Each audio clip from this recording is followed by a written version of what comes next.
అందరికీ నమస్కారం అండి. ఈరోజు 22వ తేదీ అక్టోబర్ 2023 సంవత్సరం.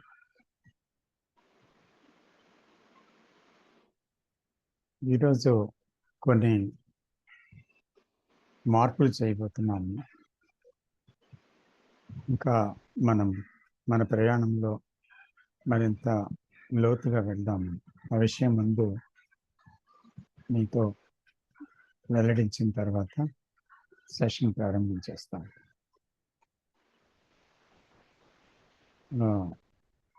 మన జ్ఞానజ్యోతి జూమ్ మీటింగ్స్ ద్వారా గత కొద్ది సంవత్సరాలుగా శ్రీ జిడ్డు కృష్ణమూర్తి గారు ప్రబోధించిన విషయాలను తెలుగు భాషలో తెలుసుకుంటున్నాము. అయితే సమయానికి మనం అవగాహన విధానాన్ని మార్చుకుంటూ వస్తున్నాం. మొదట్లో వారి గ్రంథంలోని ఒక అంశాన్ని చదివి దాని గురించి సంభాషించుకున్నాం. తర్వాత కొన్ని వాక్యాలు తీసుకొని చర్చిస్తూ వచ్చాం. తర్వాత ప్రొజెక్టర్ ద్వారా ఒక అంశాన్ని సూత్రంగా చూపించి దానిపై అవగాహనని పంచుకుంటూ వచ్చాము. అయితే గత కొద్ది నెలలుగా ఒక టాపిక్ ఎంచుకొని దానిపై ఒక వివరణాత్మక ప్రసంగం చేసి తరువాత కొందరి అవగాహనతోనూ ప్రశ్నోత్తరాలతోనూ ఇంతవరకు కొనసాగాము. అయితే ఈ వారం నుంచి మరో విధంగా మనం కృష్ణాజీ బోధనలోని ఒక ముఖ్యాంశాన్ని తీసుకొని దాన్ని వీలైనంత లోతుగా శోధించి దానిలోనికి వీలైనంత లోతుగా చొచ్చుకుని వెళ్ళి మన అవగాహనని మరింత పెంచుకోవడానికి ఒక అవకాశాన్ని కల్పించుకుంటున్నాం అన్నమాట. అంటే ఇక్కడ ఒకే తీవ్రతతో ఒకే శ్రద్ధతో ఆ విషయంలోనికి లోపలికి సంభాషిస్తూ ప్రయాణం సలపడానికి సంకల్పించాము. కాబట్టి పాల్గొనే ప్రతి ఒక్కరూ నిష్ణాతులే. ఈ అన్వేషణలో పాల్గొనడం ఎంత అవసరమో గుర్తించగలరని భావిస్తున్నాను. ఇది మనందరిలోనే ఒక ఉత్తేజాన్ని, మళ్ళీ ఒక పరిశోధనాత్మక మనస్సుని మేల్కొల్పుతుందని, దానివల్ల ఇంకెంతో అవగాహన పెరిగే అవకాశం ఉందని భావిస్తున్నాను. అయితే ఈ సంభాషణ ప్రశ్న జవాబులతో సాగుతుంది. అలా సాగుతున్నప్పటికీ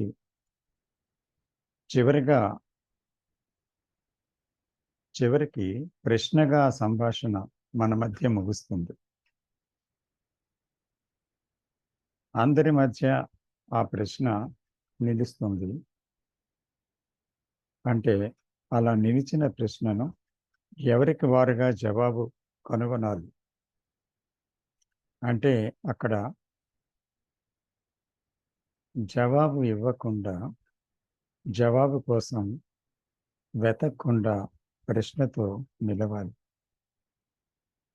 అంటే అది ఆ జవాబు మన అనుభవంలోంచి కానీ, మన జ్ఞాపకాల నుంచి కానీ, లేదా అంటే గ్రంథాలలోంచి కానీ, మరేదో చదివి గుర్తించుకున్న విషయంతో కానీ మనం ఇచ్చామనుకోండి, ఇస్తే బహుశా అక్కడ శోధన అనేది ఇంటెన్స్గా లోపలికంటే వెళ్ళే అవకాశం ఉండదు. ఆ జవాబుతో అది ముగిసిపోతుంది. అప్పుడు ఒక తెలిసిన విషయంలోనికే వెళ్ళినట్టుగా జరిగి మళ్ళీ అన్వేషణ కుంటుపడుతుంది. అందువల్ల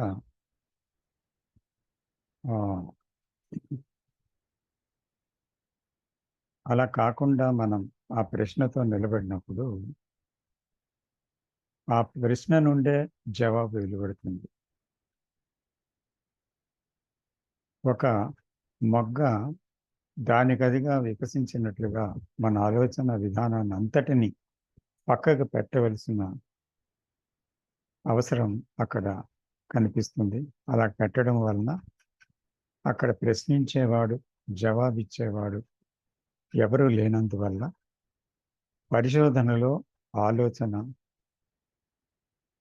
దాని తాలూకా ప్రమేయం ఉండకపోవడం వల్ల ఆ పరిశీలన ఒక తీవ్రత, ఒక గాఢతకు చెందిన విషయంగా చేరుకుంటుంది. అంటే అప్పుడక్కడ ఆలోచన తాకలేని ఒక సందర్భం ఏర్పడుతుంది. అప్పుడే దాని యందు ఒక అంతరుద్భూత ఇన్సైట్ సంభవిస్తుంది. సో అందువల్ల ఇది కృష్ణమూర్తి గారి విషయాన్ని అంతటినీ వెల్లడించారు మనకి. అసలు యాక్చువల్గా ఏం చేయాలి అన్నది. అయితే దానికి ఒక రకంగా ఒకే తీవ్రతతో ఒకే కాలంలో ఒకే వేగంతో మనం నడవాలి. వారి ప్రసంగాల్లో కూడా ఆ విషయం వెల్లడి చేశారు. అయితే ఇక్కడ ప్రాక్టికల్గా మనం ఆ తీవ్రతతో మనం అది జరిపినప్పుడు ఒక ఇన్సైట్లోనికి మనం వెళ్ళడం జరుగుతుందన్నమాట. సో ఆ విధంగా మనం చేద్దామా అని సంకల్పము. అయితే చూద్దాం మనం దీంట్లో ఎంతవరకు వెళ్ళగలము. సో దయచేసి అందరూ పాల్గొనవలసిందిగా నేను విజ్ఞప్తి చేస్తున్నాను. ఈ దినం మనం అన్వేషణ జరపవలసిన విషయం ఏంటంటే, why there is conflict in relationship. బాంధవ్యాలలో సంఘర్షణ ఎందుకు నెలకొని ఉంది అనే విషయం. ఎందుకంటే రాను రాను బాంధవ్యాలు చాలా సమస్యాత్మకంగా, బాధాయుతంగా తయారవుతున్నాయి.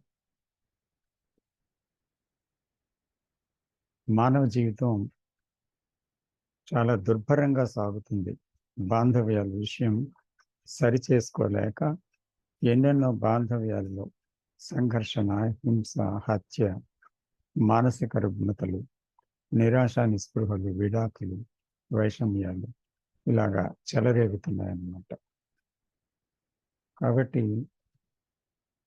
ఇదేంటో అసలు యాక్చువల్గా మనం దాన్ని తెలుసుకోకుండా ముందుకు ప్రయాణం చేయటం అసలు విఫలయత్నం.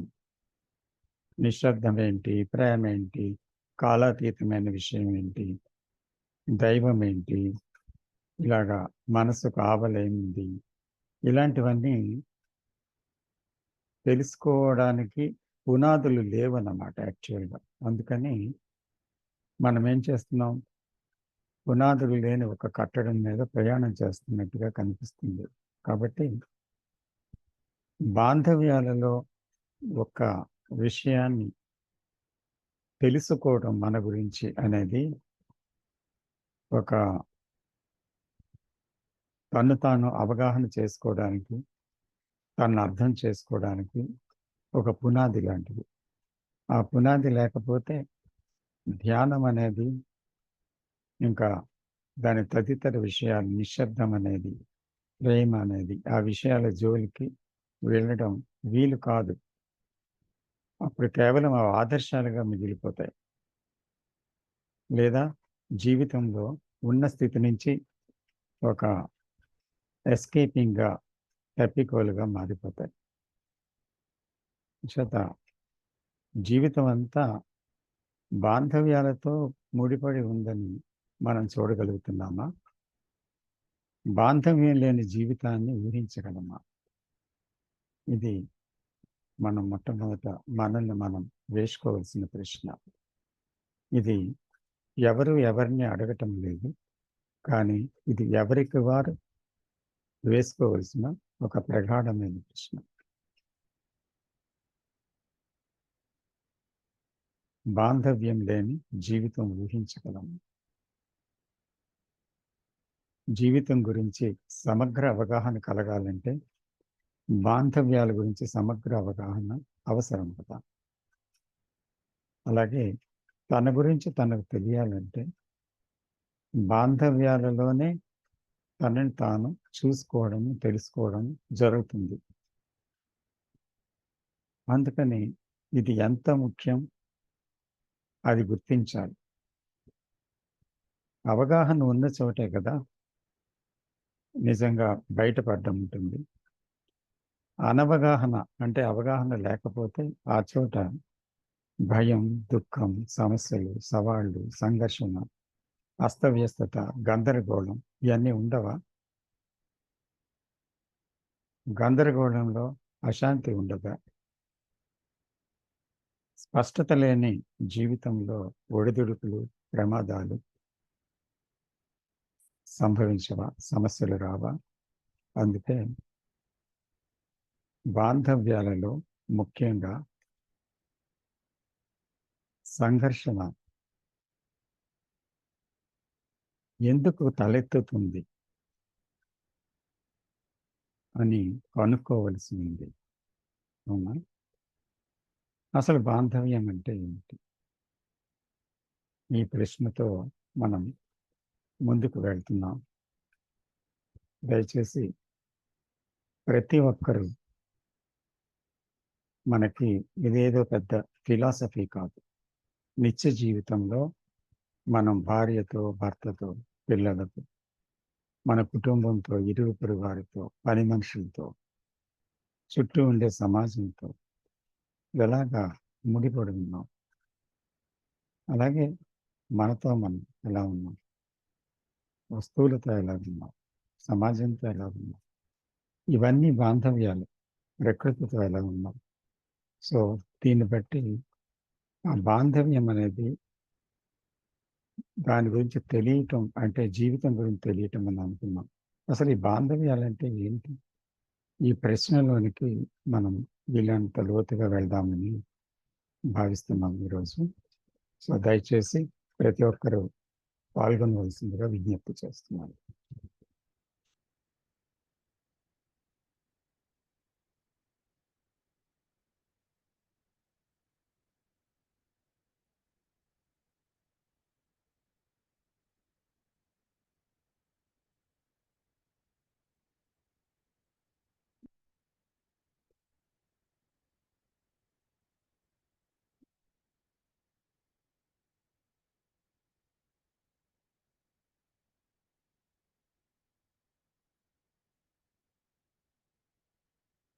రాంబుద్ధ గారు ప్రారంభిస్తారా?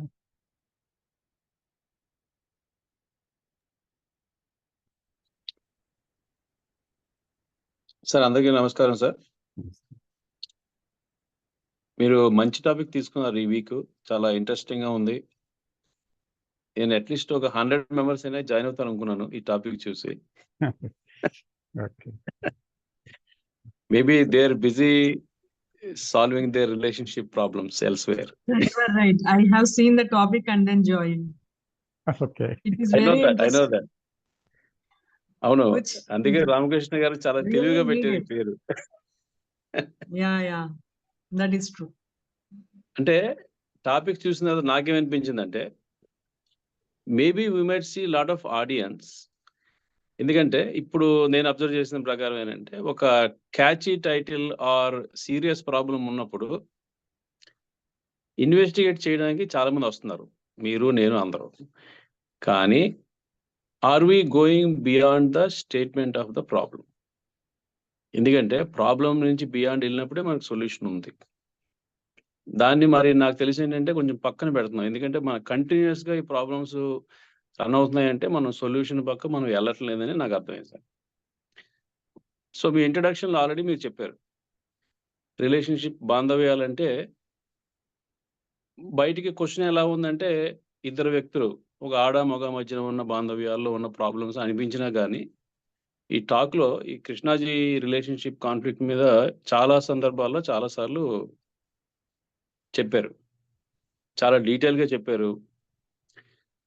మన ఎగ్జిస్టెన్స్ అంటే హ్యూమన్ ఎగ్జిస్టెన్స్‌లో as soon as we are born until we die.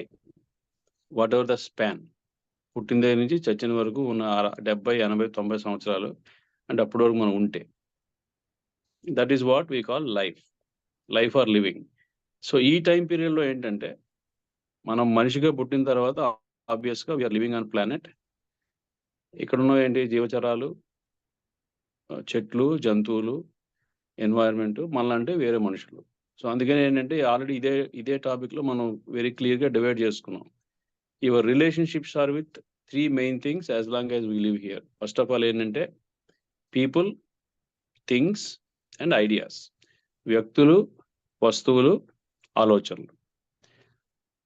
ఈ మోస్ట్‌లీ ఏంటంటే ఇక్కడ మనకి డే టు డే లైఫ్‌లో మాక్సిమం మనకి అండర్‌స్టాండ్ చేసుకోవాల్సింది ఏంటంటే మనకి వేరే మనుషులతో ఉన్న రిలేషన్స్. కానీ ప్రాబ్లమ్ ఎక్కడొస్తుందంటే మనకున్న ఆలోచనలే మనకి సగానికి సగం ప్రాబ్లమ్స్‌ని క్రియేట్ చేస్తున్నాయి. ఎందుకంటే నా ఆలోచనలు నాకున్నాయి. మీ ఆలోచనలు మీకున్నాయి. ప్రాబ్లీ ఇది కొంచెం మనం తర్వాత వెళ్ళొచ్చు. మీరు రిలేషన్‌షిప్ అడిగారు కాబట్టి బీయింగ్ అలైవ్ మనం ఇక్కడ బ్రతికి జీవిస్తున్నప్పుడు ఆటోమేటిక్‌గా ఇప్పుడు బిడ్డ పుట్టగానే ఏంటంటే వాడికి రిలేషన్ స్టార్ట్ అయిపోయింది. ఏం స్టార్ట్ అయిపోయింది? ఒక తల్లి, ఒక తండ్రి. అప్పుడుగా ఆల్రెడీ పిల్లలుంటే అన్న, చెల్లని, సమాజంలో ఉంటే పలానా సమాజం అని, ఒక రిలీజియస్ బిలీఫ్ పేరెంట్స్‌కుంటే అదే రిలీజియస్ బిలీఫ్ మనకంటుకొని, ఇలాగ అన్నీ యాస్ లాంగ్ యాస్ మనం భూమి మీద పడగానే ఆటోమేటిక్‌గా ఈ రిలేషన్స్ అన్నీ ఫార్మ్ అయిపోతున్నాయి. మనకు వేరే ఆప్షన్ లేదు. ఇప్పుడు జెండర్ కూడా మనకు సెలెక్ట్ చేసుకోవడానికి లేదు. నేను అమ్మాయిగా పుట్టాలి, అబ్బాయిగా పుట్టాలి అలాంటిది కూడా మనకు లేదు. నేచర్ ఇచ్చిన మనకి ఈ క్వాలిటీతోనే we have to start our relationship. అప్పుడున్న కండిషన్ బట్టి, ట్రెడిషన్స్ బట్టి ఆబ్వియస్‌గా మనం we are moving on in our life sir. So, మీరు అడిగిన దాని ప్రకారం రిలేషన్‌షిప్ ఏంటంటే వ్యక్తులు, వస్తువులు, ఆలోచనలతో మనకు స్టార్ట్ అవుతుంది. అందరితో ఆపుతాను. ఎందుకంటే then we can go on to like why the conflict. Conflict is a different part. Probably will come back to that later sir. Thank you. Yes, sir. Thank you, sir. So, a good beginning, sir. So, anybody wants to continue that?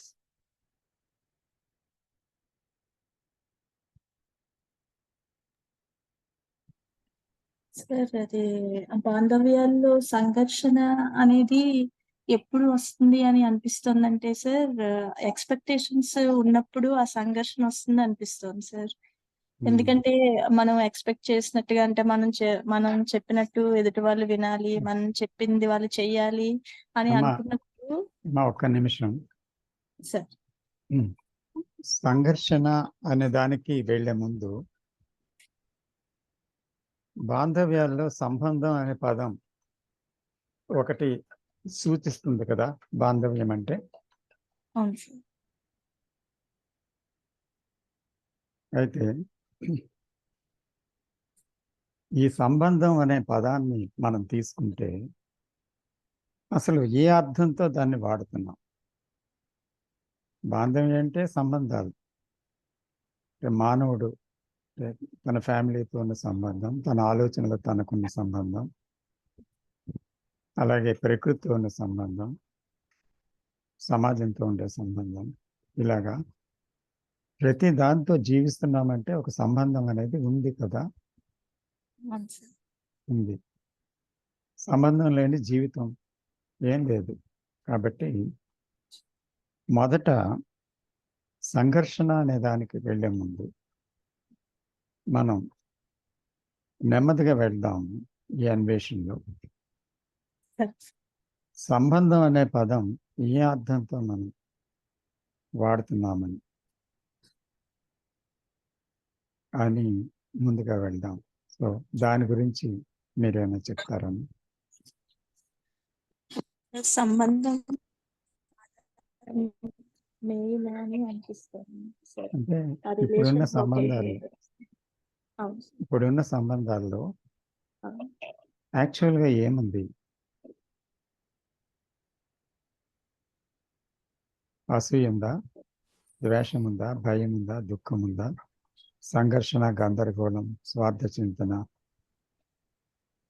సరిపోల్చుకోవడం, ఒక విషయాన్ని ఖండించడం, తిరస్కరించడం, ఆమోదించటం, వ్యతిరేకించటం, విశ్లేషించటం, ఆధారపడటం, అనుకరించటం సంబంధాల్లో జరుగుతున్నాయా? అవును sir. దాన్ని మళ్ళీ మనం రియాక్షన్స్తో మనం వస్తున్నాం కదా బయటికి అన్నిటి విషయాల్లో. Hmm. కాబట్టి ఇష్టాలతో ప్రదర్శిస్తున్న మనసు యొక్క ప్రతిస్పందన, ఈ ప్రతిస్పందనలో బాంధవ్యం అనే దానికి స్థానం ఉందా? అది ప్రశ్న. ఇప్పుడు ఇలాంటివి జరుగుతున్నాయి కదా జీవితంలో అనునిత్యం. అవును సార్. కాబట్టి ఇప్పుడు బాంధవ్యంలో నిజంగా బాంధవ్యం అనేది జరగడానికి వీలుందా? ఇవన్నీ ఉన్నప్పుడు అధికారం ఉంటే నేను చలాయిస్తాను, కుంగిపోతాను, కోరికలతో కొట్టుకుపోతుంటాను, నేనే ముఖ్యమైపోతాను, ఆధారపడుతుంటాను, ఉన్న విషయాల మీద బంధాన్ని పెంచుకుంటాను, పలానది లేకపోతే బ్రతకలేనంటాను, అది దూరం అయితే దూరం చేసిన వాళ్ళు ఎవరు అని వాళ్ళ మీద ద్వేషం పెంచుకుంటాను, భయం వస్తుంది. సో ఈ అన్నిటితో కూడుకున్న నాకు బాంధవ్యం అంటే ఏంటో తెలుసా, లేకపోతే ఇదే బాంధవ్యం అని అనుకుంటున్నాను. సో దాంతో మనం ప్రొసీడ్ అవుతాము, ఎందుకంటే this is actual life.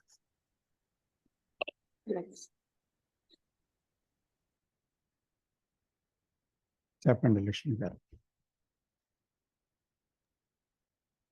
Okay sir, ఇవన్నీ ఉండగా బాంధవ్యంలో ఆ బాంధవ్యం అనేది సంపూర్ణం కాదు అని అనిపించింది సార్.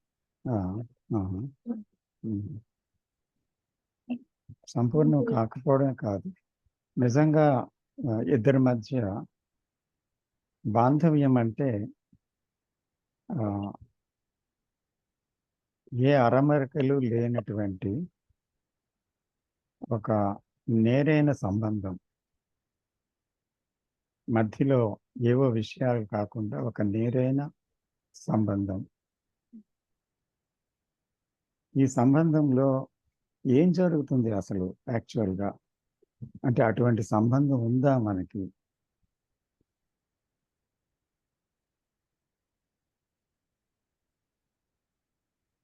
అంచేత బాంధవ్యంలో ఉన్నానని చెప్పగలుగుతున్నామా మనము ఎవరితోనైనా? డిపెండ్ అవుతున్నాం, ఆశిస్తున్నాం.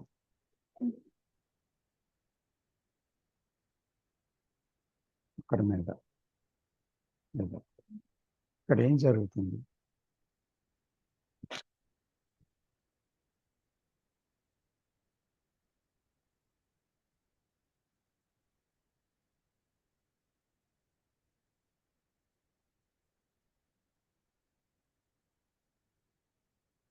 ఇది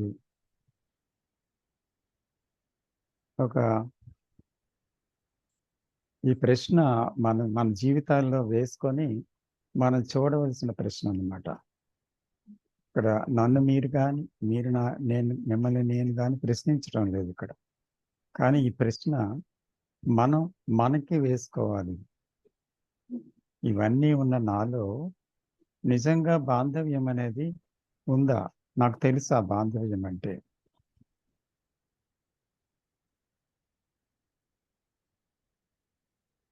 లేదా నాకు తెలిసింది ఇదా? ఇది బాంధవ్యమా? ఈ ప్రశ్నలు మనల్ని మనం వేసుకొని మన రిలేషన్షిప్లో ఎవరెవరితో ఉన్నామో, దేంతో ఉన్నామో, మన ఆలోచనలతోనో, వస్తువులతోనో, మనుషులతోనో, ఎవరితో ఉన్నాము, సో దాని యందు కలుగుతున్న మనలో ఉండే భావాలు, ఎమోషన్స్, ఉద్వేగాలు, ఇటువంటివన్నీ పరిశీలించితే ఏంటి అసలు యాక్చువల్గా? ఈ భావాలే బాంధవ్యాల? భావజాలమే బాంధవ్యమా? లేదా ఈ బాంధవ్యంలో ఉద్రేకాలు, ఉద్వేగాలు, రియాక్షన్స్ ఉంటాయి, ఇవి బాంధవ్యమా? ఏంటి బాంధవ్యం అంటే? ఏం జరుగుతుంది అని మనల్ని మనం చూసుకోగలుగుతున్నామా అనేది మనకి వేసుకుంటున్న ప్రశ్న అన్నమాట. సో అక్కడి నుంచి బయలుదేరితే బాగుంటుందేమో అని నాకు అనిపిస్తుంది. అలాగే సార్, తప్పకుండా.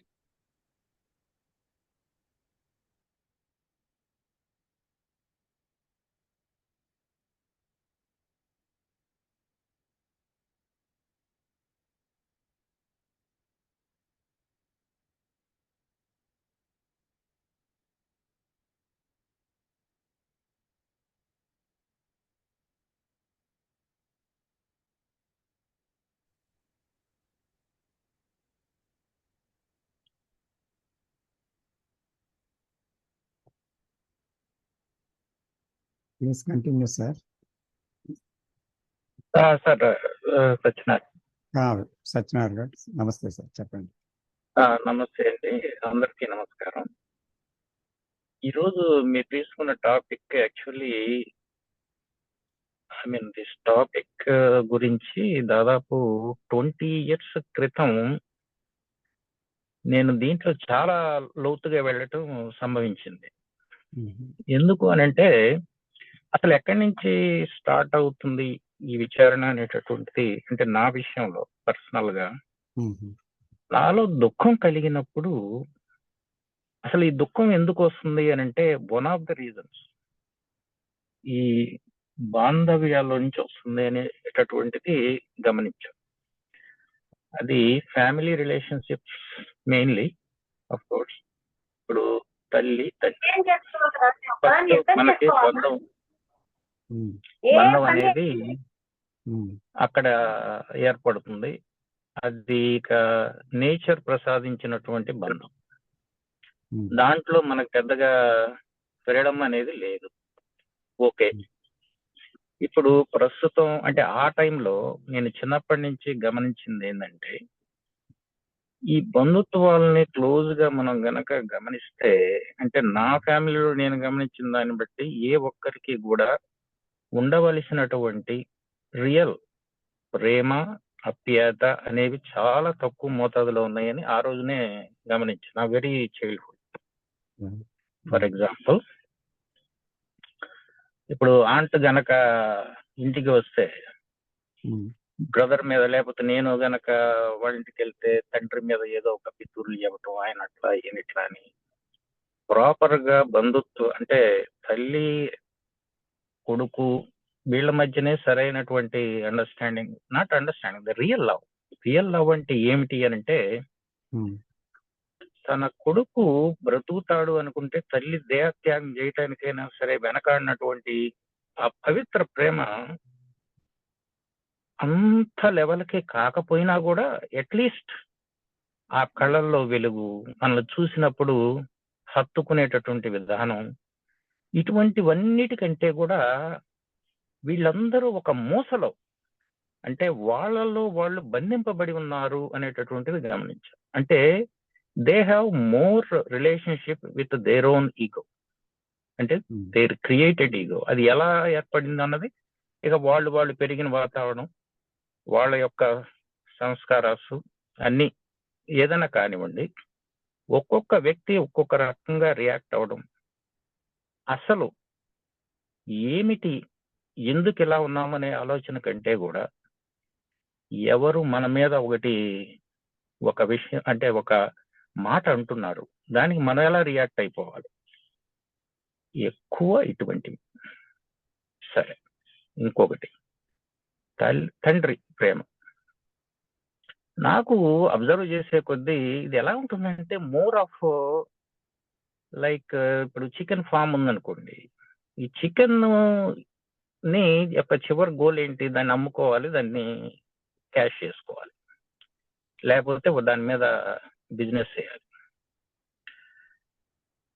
అప్పటి ప్రజెంట్ కండిషన్స్ లో లేకపోతే నేను పెరిగిన మాత్రం చూసింది ఏంటంటే వీడిని చదివించాలి. ఎందుకు చదివిస్తున్నారు, there is some goal, like ఒక కమర్షియల్ ఆస్పెక్ట్ అనేది ఒకటి వస్తుంది. అది ఏంటి, ఫ్యూచర్ లో మనం చూస్తారు, మనకి అన్ని రకాల సౌకర్యాలు రిటైర్ అయిపోయినానో లేకపోతే వృద్ధాప్యంలోనో చూసుకోవాలనేటువంటి ఒక కమర్షియల్ ఆస్పెక్ట్. అది గనక ఏమాత్రం తగ్గిన వాళ్ళ అంచనాలకి కాన్ఫ్లిక్ట్ అనేది రావటం వెరీ సహజంగా ఆ రోజుల్లో నేను అబ్జర్వ్ చేశాను. అవి ఎంత ఒక్కోసారి చాలా ఫులిష్ గా కూడా ఉంటూ ఉంటాయి. అది నాకు ఫులిష్ అనిపించవచ్చు, కానీ ఒక పద్ధతి లేదా ఒక కండిషనింగ్ కి అలవాటు పడినటువంటి వ్యక్తుల్ని మార్చడం అనేటటువంటిది అది చాలా కష్టసాధ్యమని కూడా నేను తెలుసుకున్నాను. అవి చాలా సిల్లీగా కూడా ఉంటాయి, రేషనాలిటీకి అందవు. అలానే వాళ్ళు చేయాలని చెప్పి పెద్దవాళ్ళు చిన్నవాళ్ళు ఇలా ఉండాలి, ఇలానే చేయాలి, వాళ్ళ మాట వినాలి, వాళ్ళు చెప్పింది చదవాలి. మళ్ళా మనకు ఫస్ట్ క్లాస్ వస్తే అందరితో ఊర్లో వెళ్ళి అందరికి చెప్పుకొని ఘనంగా ఫీల్ అవ్వాలి. So what really happening here is everything is about themselves. అక్కడికే వస్తుంది రియల్ బంధం అనేది. మెజారిటీ ఆఫ్ ది పీపుల్ కి they have the real bond. ఆ బంధం అనేటటువంటిది వాళ్ళకే ఉంది తప్ప it is not for others. For example, కొడుకు వచ్చి నాన్న నేను ఫలానా కోర్స్ చదువుతాను అని అంటే, చదువురా, ఇది నీకు ఏది ఇష్టమైతే చెయ్యనంటే that is what the real బంధంలో ఉండాల్సినటువంటి గొప్పతనం ఏంటంటే, తాను అనేటటువంటి అంటే తనకు నచ్చింది చేయాలి అనేటటువంటిది ఉంది అని అంటే అది హార్డ్ బంధం అయిపోతుంది. అలా కాకుండా తన యొక్క ఫ్యామిలీలో మెంబర్స్ కి ఇవ్వవలసినటువంటి ఫ్రీడమ్ ఇచ్చినప్పుడు ఆ వ్యక్తి అదే ఫ్రీడమ్ ని అందరికీ పంచగలుగుతాడు. అప్పుడు ఆ లైఫ్ చాలా బాగుంటుంది. అప్పుడు బంధం అనేటటువంటి ప్రత్యేకంగా ఏమీ ఉండకపోయినా ఆ బంధం చాలా గొప్పగా ఉంటుంది. అది ఉన్నట్టు ఉంటుంది, లేనట్టు ఉంటుంది. దానికి ఒక పేరేం లేదు. It is the purest love అన్నమాట. ఇప్పుడు ఇటువంటిదే నేను ఒకటి ఇంత ముందు కూడా పోస్ట్ చేయడం జరిగింది. మదర్ విషయం. ఫాదర్ ఉన్నంత వరకు ఫాదర్ మీద డిపెండ్ అయి ఉంది. ఆయన ఏది చెప్తే అది చేయటం ఇవన్నీ. ఆయన చనిపోయిన తర్వాత నేను ఏదో చెప్పామ్మా, నా వరకు నువ్వు ప్రతి విషయాన్ని నేనే చెప్తే చేయాలి అనేటటువంటి ఆ మనస్తత్వం నీకు అవసరం లేదు. నువ్వు స్వేచ్ఛగా ఎక్కడికి వెళ్ళాలంటే అక్కడికి వెళ్ళు, ఎవరితో ఉండాలంటే వెళ్ళు, ఎవరికైనా డబ్బులు ఇవ్వాలి అని అనుకుంటే నీకు ఇచ్చిన దాంట్లో నువ్వు ఇచ్చుకో, నీ ప్రేమతోటి నువ్వు ఏదైనా చేయి. But everything should be done with love. అదొక్కటి మనసులో పెట్టుకో. అప్పుడే నాకు స్వేచ్ఛగా ఉంటుంది, నీకు స్వేచ్ఛగా ఉంటుంది. అప్పటి నుంచి మా ఇద్దరి ఇంటరాక్షన్ లో చాలా తేడా వచ్చింది. అది చాలా బాగున్నది కూడా. నాకు హాయిగా ఉంది, ఆమెకి హాయిగా ఉంది. ఎందుకంటే ప్రతిసారి ఈవిడేమనుకుంటాడు, ఇలా చేస్తే లేకపోతే డబ్బులు ఇస్తున్నాడు కదా, నేను ప్రతిదీ చెప్పినట్టు చేయాలి, నువ్వు ఇది అన్ని వివరంగా నేను చెప్పాను. అది అలానే నా కొడుకు కూడా నేను అదే చెప్పాను. ప్రతి విషయంలోనూ యూ టేక్ యువర్ డెసిషన్. నీకేదైనా సలహా కావాలా, I'm always available to you. నా యొక్క అనుభవంలో నుంచి నేను చెప్పగలుగుతా. But it turns out, how it turns out nobody knows. So if you need my help, I'm available. But take everything on your shoulder, take responsibility and be with pure that బంధం అని అంటే నా దృష్టిలో అది. అవతల వ్యక్తికి freedom అనేటటువంటిది ఉండి ఆ వ్యక్తి స్వేచ్ఛగా తను ఎలా ఉండగలుగుతాడో అలా ఉన్నప్పుడు, అలా ఎలా చేసినప్పుడు ఏమవుతుందంటే ఇక అప్పుడు ఎటువంటి భయం లేకుండా, ఎటువంటి ఆ పొసెసివ్నెస్ లేకుండా అంత చేయగలుగుతారు. ఇప్పుడు ఇదే బంధాల్లో వచ్చినటువంటిది ఎన్నోటటువంటి ఈ రోజున ఉన్నటువంటి బంధాలు నేను అబ్జర్వ్ చేసినటువంటి majority of the people they don't want any ఈ యొక్క రిలేషన్షిప్స్. ఎందుకు అనంటే ఎక్స్పెక్టేషన్స్ ఆర్ మెనీ. అవి మెయిన్లీ ఏంటంటే డబ్బు. మన దగ్గర డబ్బులు ఉన్నాయంటే ఆ డబ్బు పోయి ఎంత అయితే అంత తీసుకోవాలని చూస్తారు. కొన్ని టైంకి ఇస్తారా? ఇవ్వరు. ఇవ్వనప్పుడు ఏమవుతుంది? అడగాలేం. అటు ఏదైనా మాట్లాడినా కూడా people will think in the same that ఓ ఈ డబ్బులు ఇచ్చాడు కాబట్టి ఇలా మాట్లాడుతున్నాడు. అసలు అంత సిచ్యువేషన్కి ఎందుకు రావాలి? అందరూ ఎందుకని ఒక ఇంటిగ్రిటీ తోటి థింక్ చేసి అలా ఉండాలని ఎందుకు అనుకోరు? వేరే బ్యాంకులు ఇస్తాయి లోన్లు, అలా తీసుకోరు. ఎందుకనంటే advantage, they want to take advantage. ఇప్పుడు అట్లా అయిపోయింది అనమాట. అలా కాకుండా ఇప్పుడు సపోజ్ ఎటువంటి ఎవరి దగ్గర ఇంటికి వెళ్తే ఏదో ఒకటి చిన్నదాకా అది మనం తినగలుగుతామా లేదా అనేది వ్యక్తులు ఆలోచించరు. తింటేనే వాళ్ళు సాటిస్ఫై అవుతారు. పోనీ తినకుండా ఇప్పుడు ఒకే రోజు, ఇప్పుడు మేము ఉంటాము, ఇప్పుడు ఇండియాకి వచ్చినప్పుడు ఒకే రోజు 2-3 ఏళ్ళకి వెళ్ళాల్సి వస్తుంది.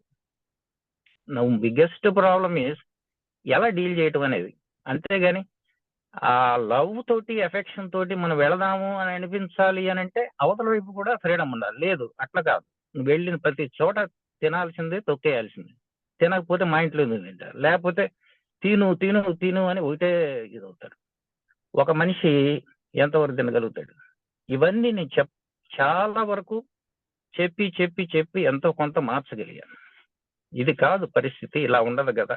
అందరి మీద అభిమానం ఉంటుంది, అంతా ఇది ఉంటుంది, కానీ ఫిజికల్ గా హౌ దిస్ ఇస్ పాసిబుల్ అవతల మనుషులు అర్థం చేసుకునేటువంటి ప్రసక్తి ఈ రోజు లేదు. అలానే ఎన్నో బంధాలు, అలానే హస్బెండ్ వైఫ్ తీసుకుంటే the moment married wife want to completely possess the husband want to do something. ఇప్పుడు ఆల్రెడీ దీన్ని కంట్రోల్ పెట్టాలి, లేకపోతే చెప్పిన మాట వినదు అనేటటువంటి ఒక ఆలోచనతో వస్తారు. అలానే తల్లిదండ్రులు ఎలా ఉంటుంది, ఈ యొక్క కొడుకు పెళ్లి కనుక చేస్తే ఈ కోడల తరపు వాళ్ళందరినీ వాళ్ళకంటే మనం వాళ్ళని కంట్రోల్లో పెట్టాలి అన్న ఇదిగా ఉంటుంది. తప్పితే నాకు I have observe this one, why can't the people live in total freedom and love. ఇప్పుడు ఒక ఇద్దరు కన్నా మ్యారేజ్ చేస్తున్నా అంటే కొడుకుది, వాళ్ళిద్దరు బలంగా పటిష్టంగా ఒకరికొకరు తోడుగా ఎందుకు ఉండలేరు? అసలు what is going on, why this is like this అనేటటువంటిది దాదాపు ఎన్నో సంవత్సరాల తర్వాత దీంట్లో ఎంతో లోతుకి థింక్ చేసి అసలు ఎక్కడి నుంచి వస్తుంది బాధ, దుఃఖం అనేటటువంటిది వెళ్ళి. అయితే ఒక సర్టన్ నాకంటూ నేను ఒక సొల్యూషన్ అలవర్చుకున్న తర్వాత చాలా వరకు ప్రశాంతంగా ఉండటం జరుగుతుంది. కానీ పీపుల్ని మనం అంటే ఒక్కసారిగా హఠాత్తుగా మనం మార్చలేము. ఎందుకనంటే ఒక 5 ఏళ్ళు ఉన్నాయంటే 5 ఏళ్ళు డిఫరెంట్గా ఉంటాయి. ఇంట్లో తల్లికే ఎలా డీల్ చేయాలో తెలియదు. ఇప్పుడు ఎవరైనా అందరూ కనుక కుటుంబంలో అందరూ ఒకేసారి ఒక పండగకి పబ్బానికి వస్తే అందరికి ఒకే రకమైనటువంటి చీరలు తీసుకొని వచ్చి పెట్టింది అనుకోండి, తక్కువ వాళ్ళకి ఏ లెవెల్కి తీసుకురావాలా, లేదా బాగా డబ్బున్నోడి లెవెల్కి చీర తీసుకోవాలా అనేటటువంటిది ఒక బిగ్గెస్ట్ క్వశ్చన్ ఫర్ ద తల్లి. సో ఈ బంధాల్లో అందరూ కూడా ఏంటంటే ఒక ఒక యూనో ఈ పొసెసివ్నెస్ ఆర్ షార్ట్ విజన్ తోటి కాకుండా, నేరో మైండెడ్ తోటి కాకుండా ఒక విశాల హృదయం తోటి ఆలోచించగలిగినప్పుడు ఆ బంధాలన్నీ కూడా ఎంతో బాగుంటాయి. అవి ఏది అరమరికలు లేకుండా, ఈ యొక్క ఫైనాన్షియల్ స్టేటస్ కాకుండా అందరూ అవన్నీ తొలగించుకొని హాయిగా అందరూ కూర్చొని ఆహ్లాదంగా మాట్లాడుకుంటూ, మనసు విప్పి మాట్లాడుకుంటూ ప్రేమగా ఉండగలిగినటువంటి కుటుంబం అంటే అది ఆదర్శవంతమైన కుటుంబం. అటువంటి రిలేషన్షిప్ కావాలని నాకు ఉద్దేశం. అది నేను షేర్ చేసుకోవాలి. Thank you. ఓకే అండి, సత్యనారాయణ గారు. సో మీనా కుమార్ గారు మాట్లాడుతున్నారా మీరు? సార్ కాన్ఫ్లిక్ట్స్ ఇన్ రిలేషన్షిప్ లో అది నేను అబ్జర్వ్ చేసినప్పుడు నాకు అనిపించింది చెప్తాను సార్. నేను యాక్చువల్లీ కాన్ఫ్లిక్ట్స్ ఎందుకు వస్తుంది అంటే మనం అంటే హస్బెండ్ ని చూసినా మదర్ ని చూసినా ఎవరిని చూసినా మనం పాస్ట్ నాలెడ్జ్ తోటే చూస్తున్నాం సార్. వీళ్ళు నాకు పాస్ట్ లో ఇలా చేశారు, అది మనకి గుర్తుకొచ్చి మనకు అక్కడ ఆ వ్యక్తులను చూసినప్పుడు మనకు పాత జ్ఞాపకాలతోటే మనం వాళ్ళని చూస్తున్నప్పుడు మనకు అక్కడ వాళ్ళ మీద కోపము, అంటే వాళ్ళు మనకి ఇంతకు ముందు చేసిన పనులతోటి కోపం వస్తుంది. లేకపోతే మనం వాళ్ళ మీద ఏమైనా ఎక్స్పెక్టేషన్ పెట్టుకున్నా, ఇప్పుడు హస్బెండ్ పైన సెక్యూరిటీ అని, డిపెండెన్సీ అని, ఇవన్నీ మనం పెట్టుకున్నప్పుడు ఇవన్నీ పాస్ట్ నాలెడ్జ్ అంటే మనం వెంటనే ఇప్పుడు బ్రదర్ నో సిస్టర్ నో ఏదో చూసినప్పుడు బ్రదర్ సిస్టర్ లో ఎన్నో గొడవలు అవి ఉంటాయి. వాళ్ళని చూడంగానే ఇమీడియట్ గా మనకి పాస్ట్ది గుర్తుకొచ్చేస్తుంటది సార్. అది గుర్తుకొచ్చినప్పుడు 100% అక్కడ అరే వీళ్ళు నాతో ఇలా చేశారే అక్కడ మొదలైపోతుంటది మనకి లోపల ఒక సంఘర్షణ. అది కాకుండా మనం పాస్ట్ నాలెడ్జ్ లేకుండా, ఆ ఇమేజెస్ లేకుండా ఒక రిలేషన్ ని మదరో ఫాదరో ఎవరినన్నా చూసినప్పుడు మనకు అక్కడ ఆ పాస్ట్ నాలెడ్జ్ లేకుండా, ఏ ఇమేజ్ లేకుండా చూసినప్పుడు జస్ట్ సీయింగ్ అనేదే ఉంటుంది. అక్కడ సీయింగ్ అనేది ఉన్నప్పుడు అక్కడ మన పాత జ్ఞాపకాలు ఏం రానప్పుడు అక్కడ జస్ట్ మనం వారితో మాట్లాడతాము మళ్ళీ అసలు అక్కడ మనకి ఏం ఇంకా అసలు వాళ్ళ మీద కోపం, అసలు మనకు పాత నాలెడ్జ్ దానిలో యూజ్ చేయనప్పుడు వాళ్ళ మీద కోపం అనో ప్రేమ అనో ఏది ఉండదు కదా సార్. జస్ట్ మాట్లాడతాము అండ్ అక్కడ ఏం కాన్ఫ్లిక్ట్స్ అనిపించదు మనకి. అలాగనే సార్ ఇప్పుడు ప్రేమ అని అంటున్నారు, తల్లికి తండ్రి మీద పిల్లల మీద ప్రేమ. అసలు నేను అనుకుంటున్నాను సార్, అంటే నా అబ్జర్వేషన్ లో లవ్ అంటే ఒక మనిషిని ఈవెన్ ఫాదర్ అని కానీ మదర్ అని కాకని సిస్టర్ అని కాకుండా ఒక ఇమేజ్ లేకుండా వాళ్ళని చూసినప్పుడు అక్కడ మనం వాళ్ళతోటి ప్రవర్తించే అంటే మాట్లాడేటప్పుడు కానీ అక్కడ ఇంక ఏమున్నది అసలు వాళ్ళతో జస్ట్ మాట్లాడడం ఉంటుంది. అది లవ్ ని డిఫైన్ చేయలేం కానీ అక్కడ ఎక్కడనైతే అబ్జర్వర్ లేడో అక్కడ లవ్ ఉంటదేమో అనిపిస్తుంది సార్. అండ్ ఈ మెయిన్ కాన్ఫ్లిక్ట్ రిలేషన్ లో రావడానికి రీజన్ అయితే పాస్ట్ నాలెడ్జ్ సార్, అబ్జర్వరే సార్. ఎప్పుడైతే అబ్జర్వర్ పోతాడో అప్పుడు మనము ప్రజెంట్ లో ఉండి వాళ్ళతో క్లియర్ గా మాట్లాడతాం అండ్ ఆ రిలేషన్ బాగుంటుందని అనిపిస్తుంది sir. Thank you sir. Satyanarayana గారు యాక్చువల్ లైఫ్ లోంచి కొన్ని డీటెయిల్స్ని వివరించారన్నమాట, ప్రాక్టికల్ డీటెయిల్స్.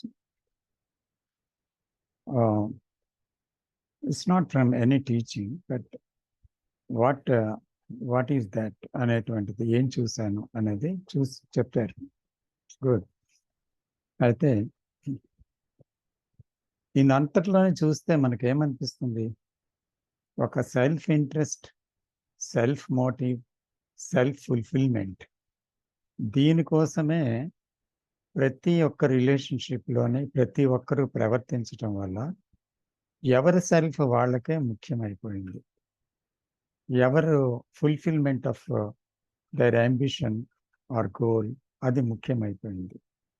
సో ఎవరి తాలూకా అభిప్రాయాలు వాళ్ళకి చాలా ముఖ్యమైపోయాయి. కాబట్టి ఇక్కడ ఏమైందంటే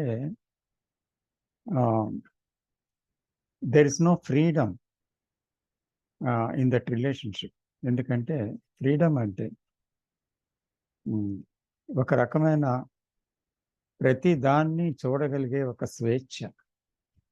ఎందుకంటే ఒక లిమిటేషన్లో చిక్కుబడిపోయిన మనిషి తన జీవితం, తన ఫుల్ఫిల్మెంటు, తన విఖ్యాతి, తన ప్రఖ్యాతి, తన గుర్తింపు, తన లాభం, తర్వాత తన గమ్యం, తన పెద్దరికం, తర్వాత తన కుటుంబ శ్రేయస్సు, తాను, తన తాలూకా భవిష్యత్తు, ఇలాగ ఆలోచిస్తూ జీవితం అంతా తను అనేటువంటి దాంతో ముడిపడి ఉన్నటువంటి ఒక జీవిత వరవడిలో కలిగే థాట్స్లో how can there be a free communication with another. అంటే నిజంగా ఒక ఫ్రీడమ్ ఎక్కడ ఉంది? అది లేదు కదా. అంచేత అందులోనే సంఘర్షణ, యుద్ధం, వ్యతిరేక భావాలు ఉంటాయి. అయితే ఇక్కడ ఏమంటారు ఒక్కొక్క దగ్గర, నా భార్యను నేను చాలా ప్రేమిస్తున్నానండి అంటారు. అంటే నా భార్య గురించి నాకు బాగా తెలుసు కూడా అంటాం. అంటే ఏంటి? అది సంతోషం, సుఖం, బాధ, ఆందోళన, సంఘర్షణ, అప్పుడప్పుడేదో సున్నితంగా వ్యవహరించడం, ఇలాంటివి తెలుసు. ఏం తెలుసు భార్య గురించి? ప్రేమిస్తున్నానండి నా భార్యను అంటే ఏంటి ప్రేమిస్తున్నాం అసలు యాక్చువల్గా? ఆమె ఇస్తున్న దాన్న, సుఖాలన, వంటన, ఏమిస్తున్నాం? ఆవిడుండే తోడు నీడన? సో అవేమి ఆమె నుంచి దొరకకపోతే ప్రేమిస్తున్నాననే మాట వస్తుందా?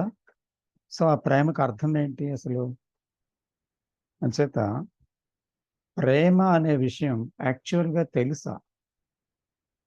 Do you know what love is actually?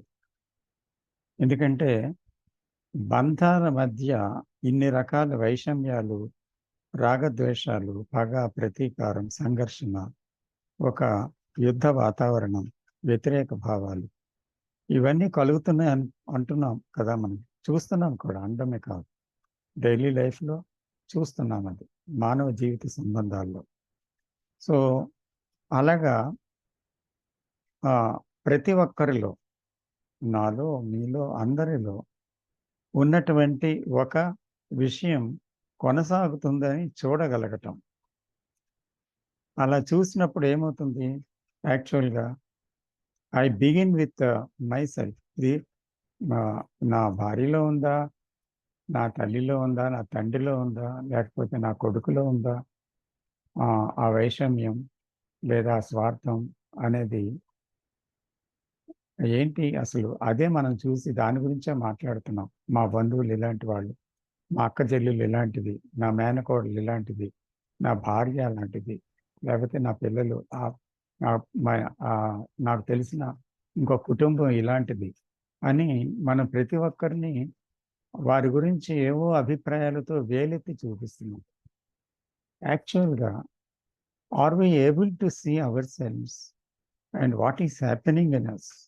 ఎందుకంటే నిజంగా నా గురించి నేను, నా తాలూకా విషయాలు మాత్రమే చింతిస్తున్నాను, నేనే ముఖ్యమైపోయిన జీవితంలో, నాకు ఇంకెవ్వరూ ముఖ్యం కావటం లేదు.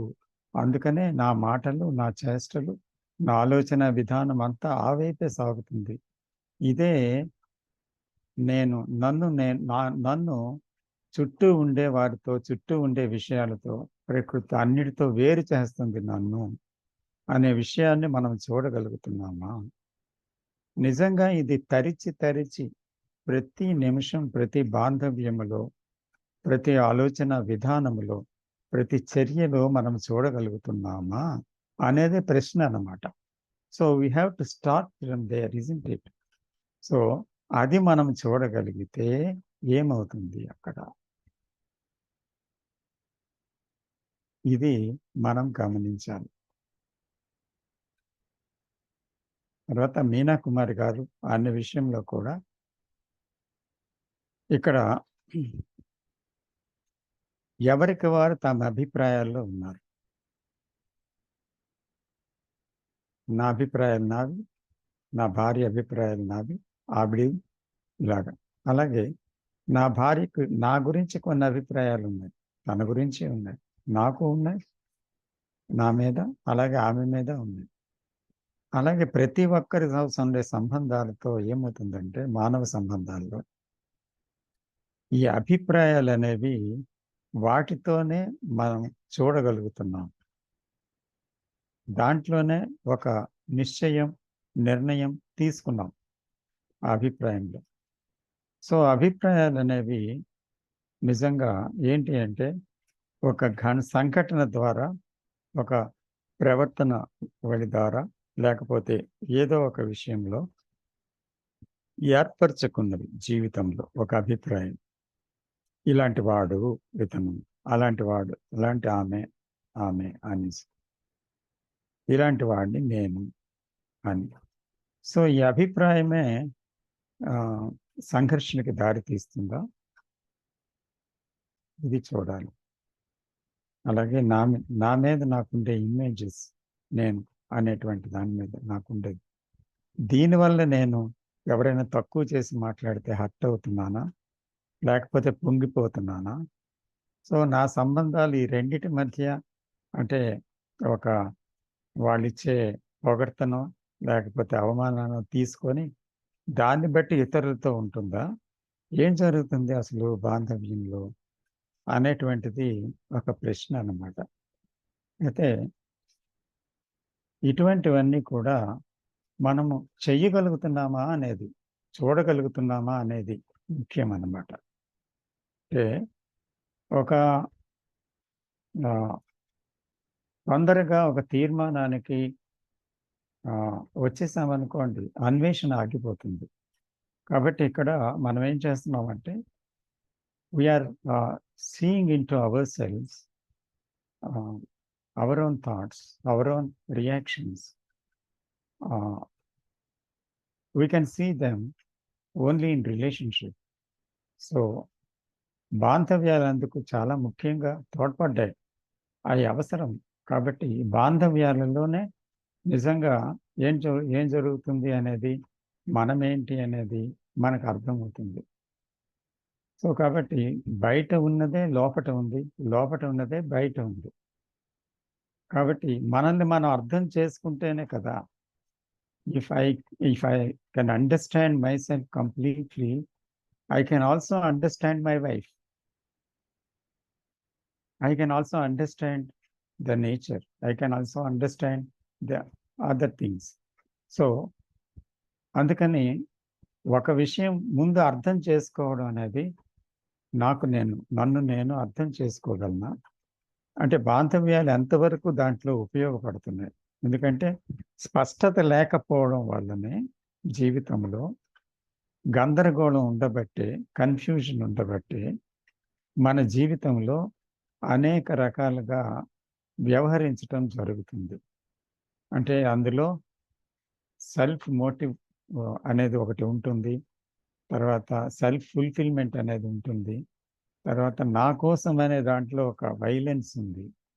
So whatever is happening, so can we observe, అంటే మనం అది అబ్జర్వ్ చేయగలుగుతున్నామా, లేదా యాంత్రికంగా మన భావాలతో, మన ఉద్వేగాలతో వెళ్ళిపోతున్నామా? అసలు ఏం జరుగుతుంది? ప్రేమ గురించి మాట్లాడుతున్నాం, అసలు ప్రేమ అంటే ఏంటో తెలుసా? ప్రేమ తెలియాలంటే బాంధవ్యాల్లో ఏం జరుగుతుందో చూస్తే కదా అర్థమవుతుంది. ప్రేమ అనే ముసుగులో అసలు ఏం జరుగుతుంది? ప్రేమకి ఏ అర్థాన్ని ఇచ్చాం మనం? నిజంగా ఆ అర్థాలన్నీ ప్రేమకు సంబంధించినవా? అది ఏం జరుగుతుంది అనేది మనము చూడటం అవసరం. కాబట్టి ఇక్కడ ఇప్పుడు మనం సంఘర్షణ అనే విషయంలో చూస్తున్నామన్నమాట. ఈ సంఘర్షణ అనేది కారణం కూడా నిజంగా నేను అనే ఒక ప్రత్యేకమైన ఇంట్రెస్ట్తో మనం ప్రవర్తిస్తూ ఉండడం వల్ల, తనకంట వేరైన విషయం ఒకటి ఉంది అని అప్పుడే ఏర్పడిపోయింది. సో దానితో ఆ రెండు విషయాల మధ్య ఒక వాస్తవం, ఒక ఆదర్శం, ఇప్పుడున్న స్థితి, కాబోయే స్థితి, ఇలా ఉన్నాను, అలా అవ్వాలి. సో నేను లౌకిక జీవితంలో ఇలా ఉన్నాను, అలా అవ్వాలి. ఆధ్యాత్మిక జీవితంలో ఎలా ఉన్నానో అలా అవ్వాలి. తర్వాత భార్యతో ఎలా ఉన్నానో అలా అవ్వాలి. ఆర్థిక విషయాలు ఎలా ఉన్నానో అలా అవ్వాలి.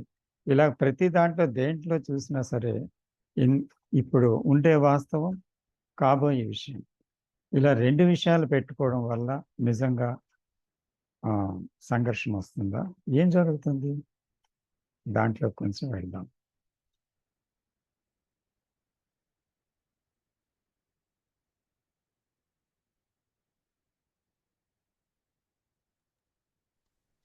సార్ నమస్తే సార్, రామకృష్ణ సార్. నమస్తే. నమస్తే. వాసవి రాజు గారు చెప్పండి. సార్ నేను విన్నది బంధం అంటే పరస్పర సహకారం, అంటే సమన్వయం చేసుకుంటూ వెళ్ళడం అనేది. అయితే సార్ అది ఒక వైపు ఉండి ఇంకొక వైపు లేనప్పుడు అది ఎలా కదలగలుగుతాం సార్ దానిలోకి?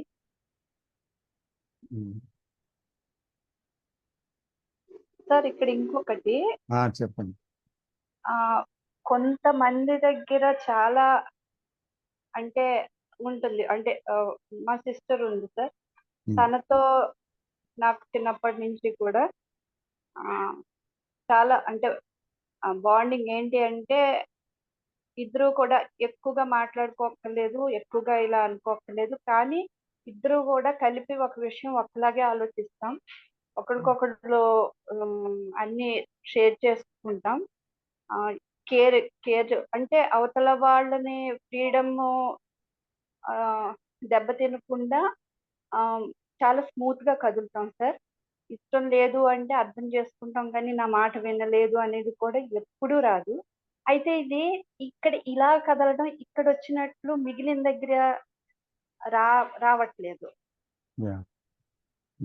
ఇది ఎందుకు అని సార్ ఇక్కడ నేను అనుకుంటాను, ఇది ఎందుకు ఇలా అందరి దగ్గర రాదు?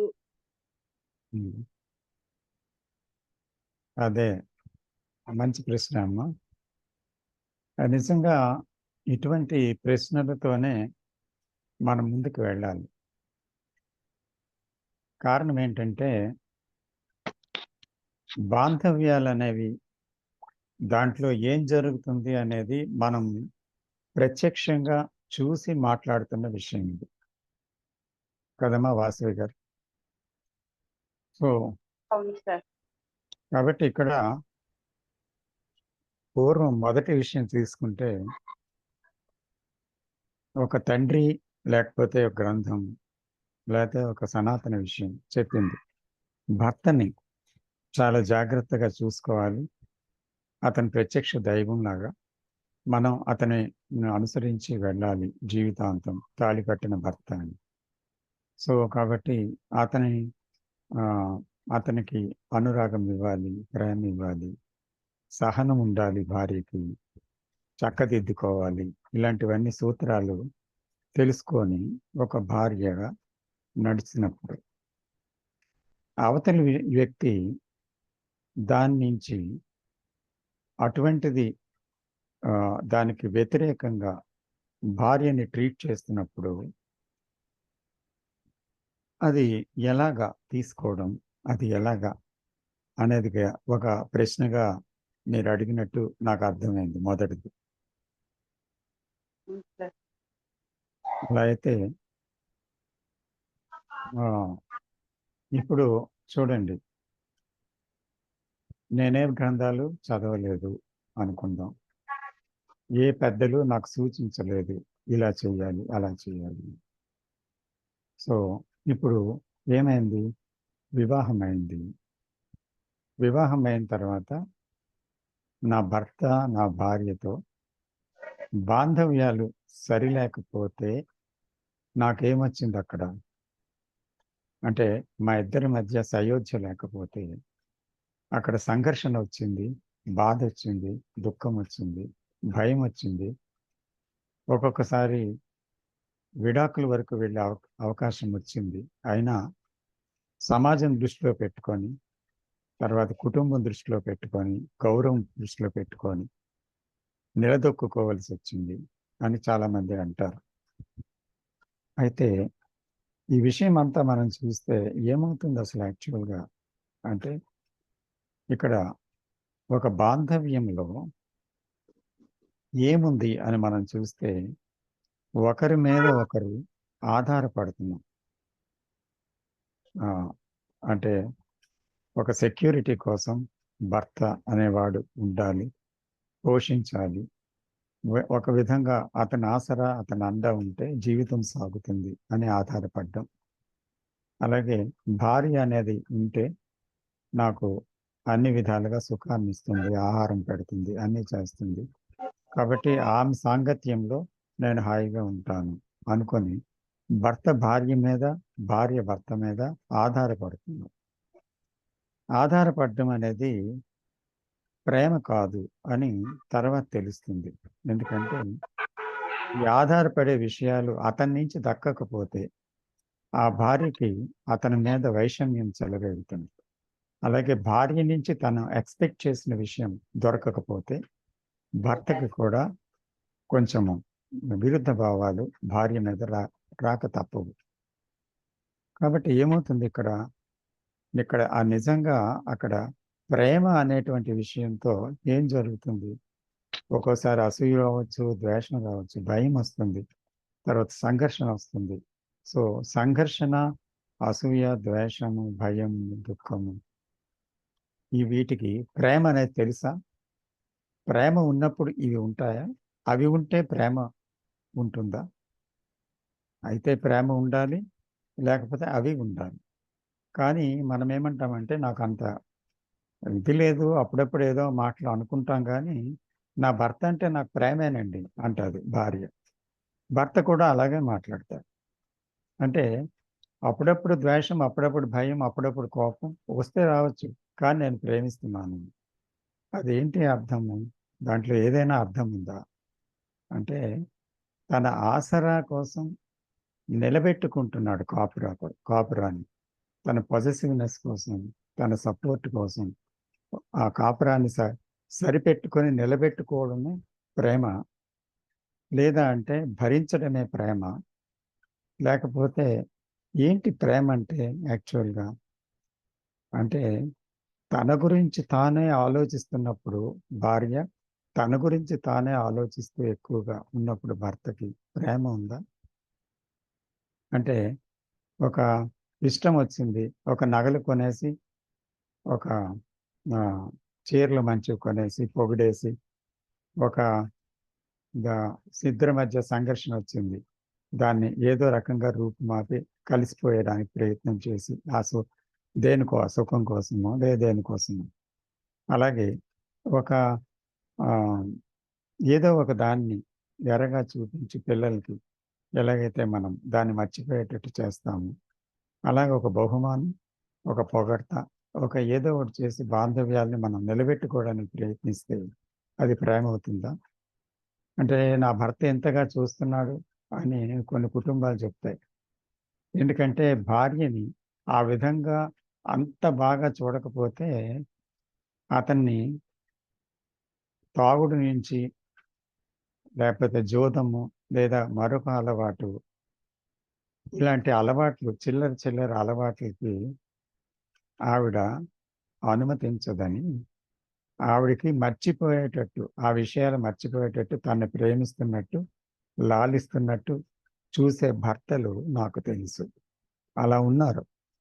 ఎందుకంటే తన కోరికలు నెరవేర్చుకోవడానికి భార్యకి బహుమానం, అంటే భార్య పొంగిపోతుంటుంది. అంటే అందరితో చెప్పి, నా భర్త చూసినంతగా ఎవరు నన్ను చూడలేదని. అంచేత ఏం జరుగుతుంది ఇక్కడ? తన స్వార్థం కోసం, తన కోరికలు తీర్చుకోవడం కోసం ప్రతి మనిషి ప్రయత్నించినప్పుడు, తన కోసం అనేటప్పుడు అక్కడ ప్రేమ ఎక్కడ ఉంటుంది? అంచేత ప్రేమ అనేది తెలుసుకోవాలంటే ప్రేమ లేనితనం ఏది అనే విషయాన్ని చూడగలగాలి. ఎందుకంటే మనం ప్రతి విషయంలో కారణం ఉన్న చోట అది ప్రేమ కాదు. తర్వాత ఒక దాన్ని నెరవేర్చుకోవాలనే దానికోసమే ఇష్టపడేటప్పుడు అక్కడ ప్రేమ లేదు. అలాగే ఒక అంబిషన్ ఉన్నప్పుడు అక్కడ ప్రేమ లేదు. అలాగే ఒక భవిష్యత్తులో ఒకటిగా అవ్వాలనే దగ్గర ప్రేమ లేదు. సో మన నిత్య జీవితంలో, మన ప్రవర్తనలో ఇవి ఏం జరుగుతుంది అసలు? భార్యతో నేను ఎలా ఉన్నాను, భర్తతో నేను ఎలా ఉన్నాను? కేవలం ఇలా నడుచుకోవడం వల్ల భర్త తాలూకా కోపానికి లేదా దీనికి నేను గురి అవ్వకుండా నడుచుకుంటే మంచిదనే ఉంటున్నానా? లేకపోతే నిజంగా ఆ సూత్రాలు లేకుండా అతను ఎలా ఉంటే అలాగ ప్రేమించగలనా? అంటే ఇష్టపడగలనా? దాన్ని అంగీకరించి అలాగే జీవితం గడపగలనా ఎఫెక్ట్ కాకుండా? అలాగే భర్త కూడా. ఇలాగా ఉండడానికి ఏంటి అవసరం అసలు? అంటే తన జీవితంలో తను తను స్వార్థపూరితమైన ఒక కేంద్రంలో నడుస్తున్నాడు అని ప్రతి భార్య, ప్రతి భర్త, అలాగే ప్రతి బాంధవ్యంలో ఒక అక్క చెల్లెళ్ళు, లేకపోతే ఒక స్నేహితుల మధ్య మనము అది చూడగలిగితే, అంటే ఎవరికి వారు చూడగలిగితే బహుశా ఆ బాంధవ్యంలో పొరపచ్చాలు ఉండవేమో, చూడాలేదు. ఎందుకంటే అది మనం చెయ్యగలగాలేమో, అది అవసరమేమో మనం ప్రశ్నించాలి. ఇంకొకటి ఏంటంటే ఒకరి మధ్య ఇష్టం ఎక్కువగా ఉండేటప్పుడు మనం వారితో చాలా అన్యోన్యంగా ఉంటాం. అయితే ఏ కారణం చేతైనా జీవితంలో ఒక ఘటన వల్ల ఆ ఇష్టం యొక్క తీవ్రత తగ్గొచ్చు. అంటే కొంత ఇష్టం పోయిందన్నమాట. ఎందుకో ఆమె మీద అనుమానం కలిగింది, ఎందుకో ఆవిడ మీద కొంచెం తక్కువ భావం కలిగింది. అప్పుడు ఆ ఇష్టం అనేది అంత లేనప్పుడు ఏమవుతుంది?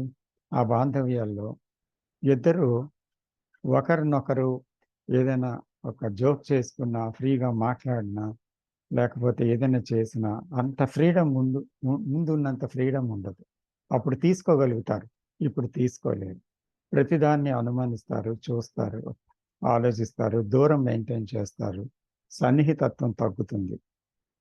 అంచేత ఇక్కడ ఇష్టపడడం అనేది ప్రేమ, ఇష్టం లేకపోవడం అనేది ఏంటి? ఇష్టం లేకపోవడం అని రెండు ఎలా వచ్చాయి? అంచేత ప్రేమలో ఇష్టం లేకపోవడం అనేవి ఉన్నాయా? అసలు ఏంటిది? దేనివల్ల ఇష్టాలు ఏర్పడుతున్నాయి? ఇది కూడా దర్శించాలి. కాబట్టి ఇలాగ మన జీవితంలో మనం ప్రత్యేకించి ప్రతి బాంధవ్యంలో చూసినప్పుడు యాక్చువల్గా అర్థమవుతుందన్నమాట. మనల్ని మనం అర్థం చేసుకోగలం. అందుకని ఇతరులు కూడా మనకు అర్థమవుతారు.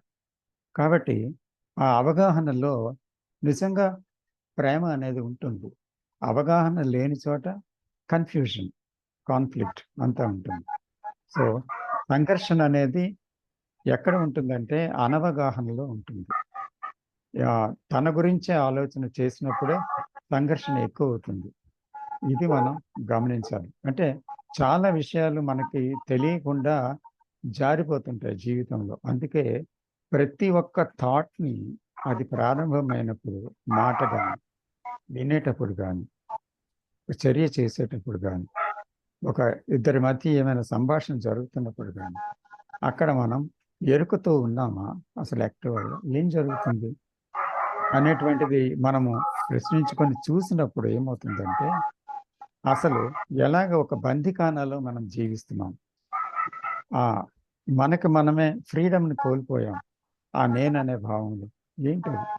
So is there, when there is no freedom, is there love? If there is no love, is there freedom? So then what is love? So why there is fear, why there is conflict? ఇటువంటివన్నీ కూడా మనం ప్రశ్నించాలి. అన్నీ ప్రతి జీవితంలో ప్రశ్నించి ప్రతి బాంధవ్యంలో చూస్తేనే కానీ యాక్చువల్గా తెలియదు. ఇట్ ఈస్ నాట్ ఒక గురువు బోధించే విషయం కాదు, ఒక పుస్తకం చెప్పే విషయం కాదు, ఒకరికి సమాధానం చెప్పే విషయం కాదు ఇది.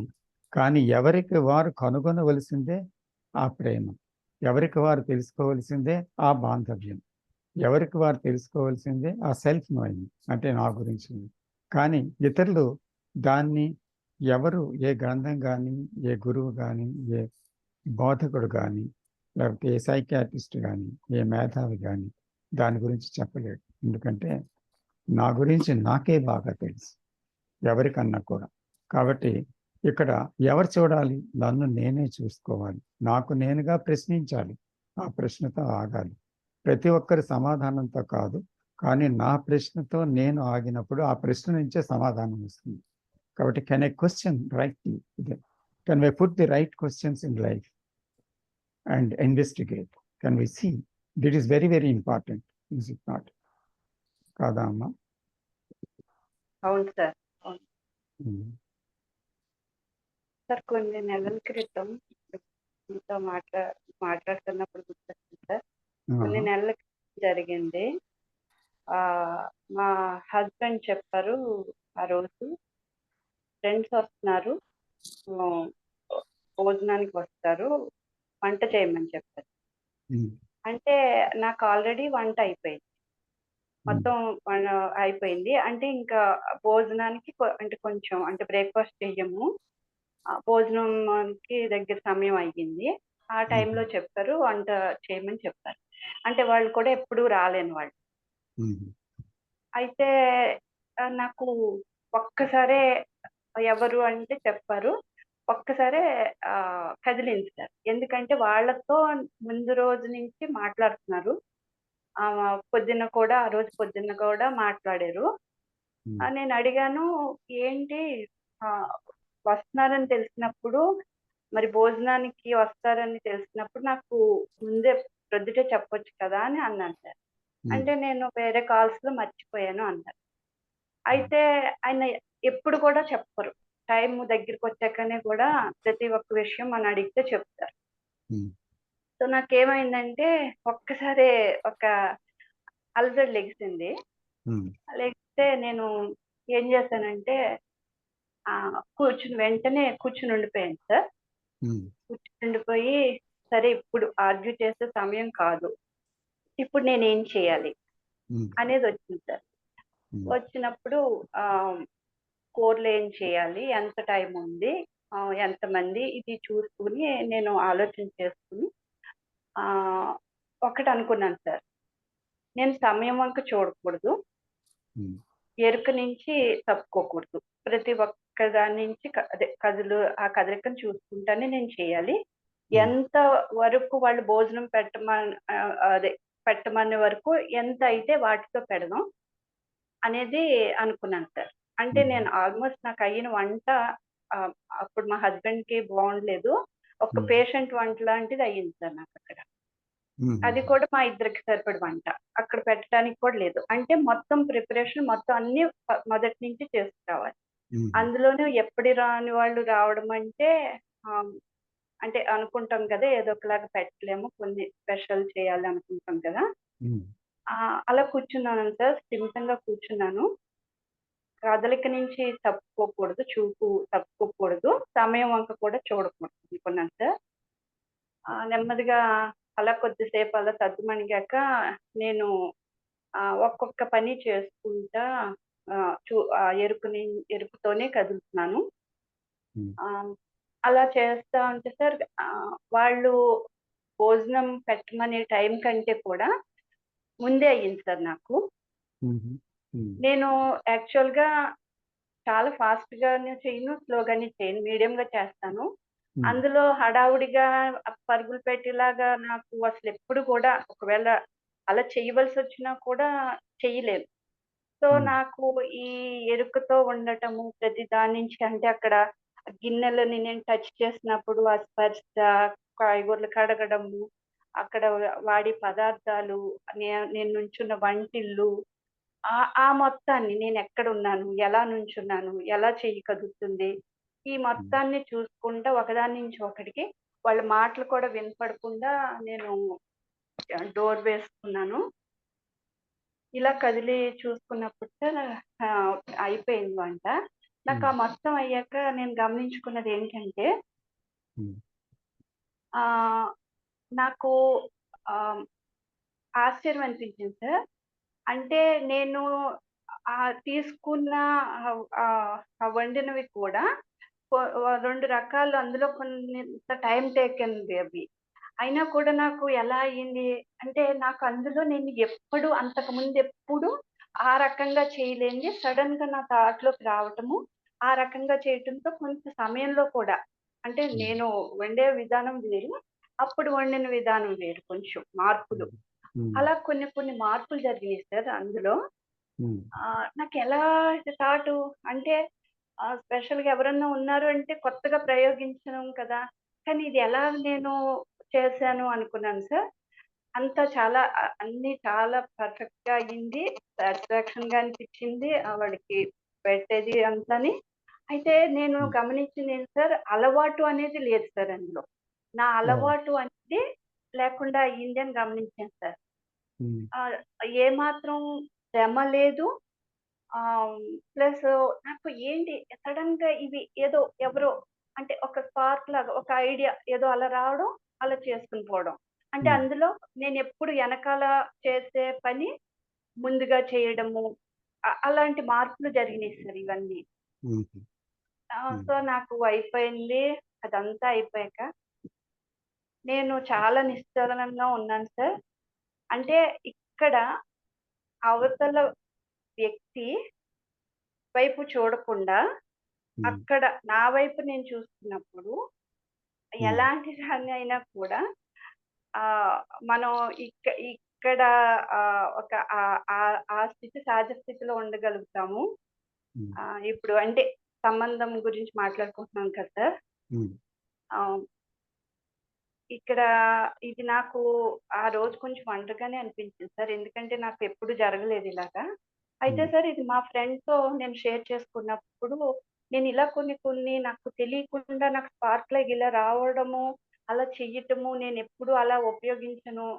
నేను వండే దాంట్లో కూడా నేను అలా ఆ పదార్థాలు ఎప్పుడు వాడలేదు. చాలా టేస్ట్ గా అనిపించింది. ఎర్లీగా వంట అయ్యింది ఇలా చేయటం వల్ల. ఇలా కొన్ని జరిగినాయి. అంటే ఆవిడ ఏమన్నారంటే, బాడీకి మీరు ఎప్పుడో ఎక్కడో చూసుంటారు, అవి మీ మెమరీలోకి వెళ్ళి ఉంటాయి. బాడీకి కూడా ఒక మెమరీ ఉంటుంది, అలా జరిగి ఉంటుంది అని అన్నారు సార్. నాకు ఇది అర్థం కాలేదు సార్ ఇది. నేనేంటంటే నాకైతే చాలా వరకు సార్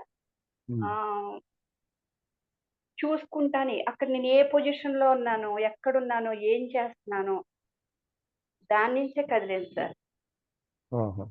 సార్ దీని గురించి కొంచెం చెప్తాను. అంటే అక్కడ అసలు యాక్చువల్గా ఏం జరిగింది, గతం అనేది మీ ఒకటి జరిగింది. ఏంటి ఆ గతం? ఆయన సడన్ గా భోజనం వడ్డించేయాలి అని చెప్పారు. ఎప్పుడు సడన్ గానే చెప్తుంటారు, ఇప్పుడు కూడా సడన్ గా చెప్పారు, కానీ వంట అయిపోయింది అప్పటికి. సో అది ఎలా చేయడం అలా సాధ్యం కాదు అనేది ఒక అలజడి మీలో కలిగి ఆ అలజడితో మీరు వెంటనే రియాక్ట్ అవ్వకుండా ఆ అలజడిని గమనించారు. గమనిస్తున్నప్పుడు ఆ ఎరుకలో ఏమైందంటే దెన్ ఒకలాంటి అలజడి తగ్గి ఒక నిశ్శబ్దానికి రాగలిగారు. ఆ నిశ్శబ్దంలో ఏం జరిగింది అంటే ప్రస్తుత కాలంలో నిలవగలిగారు. ఇప్పుడు ప్రస్తుత కాలం అని ఎలా చెప్పగలం దాన్ని? ఎందుకంటే గతంలో అంటే కొన్ని అరగంట క్రితమో కొన్ని నిమిషాల క్రితమో మీ భర్త చెప్పిన విషయంలో మీకు కలిగిన అలజడో, ఆయన మాట తీరో, లేకపోతే ఆయన ప్రవర్తన ఏదో మిమ్మల్ని బాధించినట్లయితే ఆ విషయాన్ని చింతిస్తూ మీరు కూర్చున్నారనుకోండి బయటకు అనలేక, దెన్ అప్పుడు వేరే విధంగా ఉంటుంది. అంటే ఇలాంటి ఒక కొత్త విషయాన్ని మీరు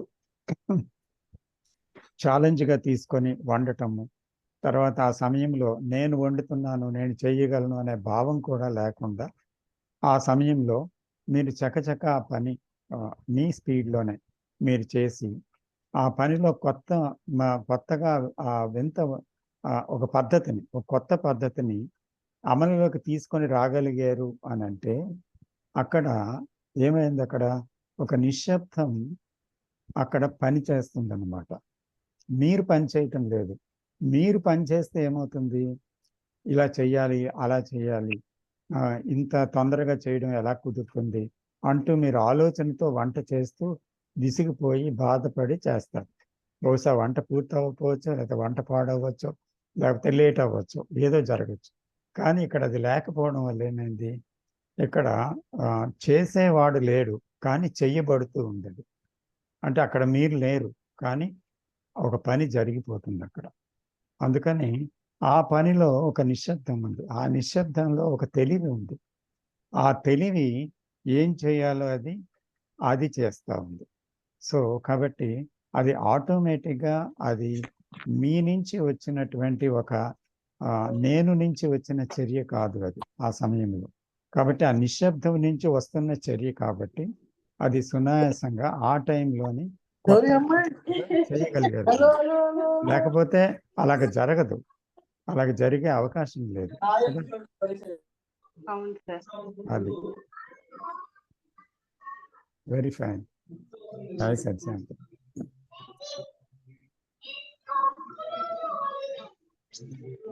దిస్ ఇస్ యాక్చువల్లీ ఆ సీయింగ్ ఉన్నప్పుడు జరిగే విషయం.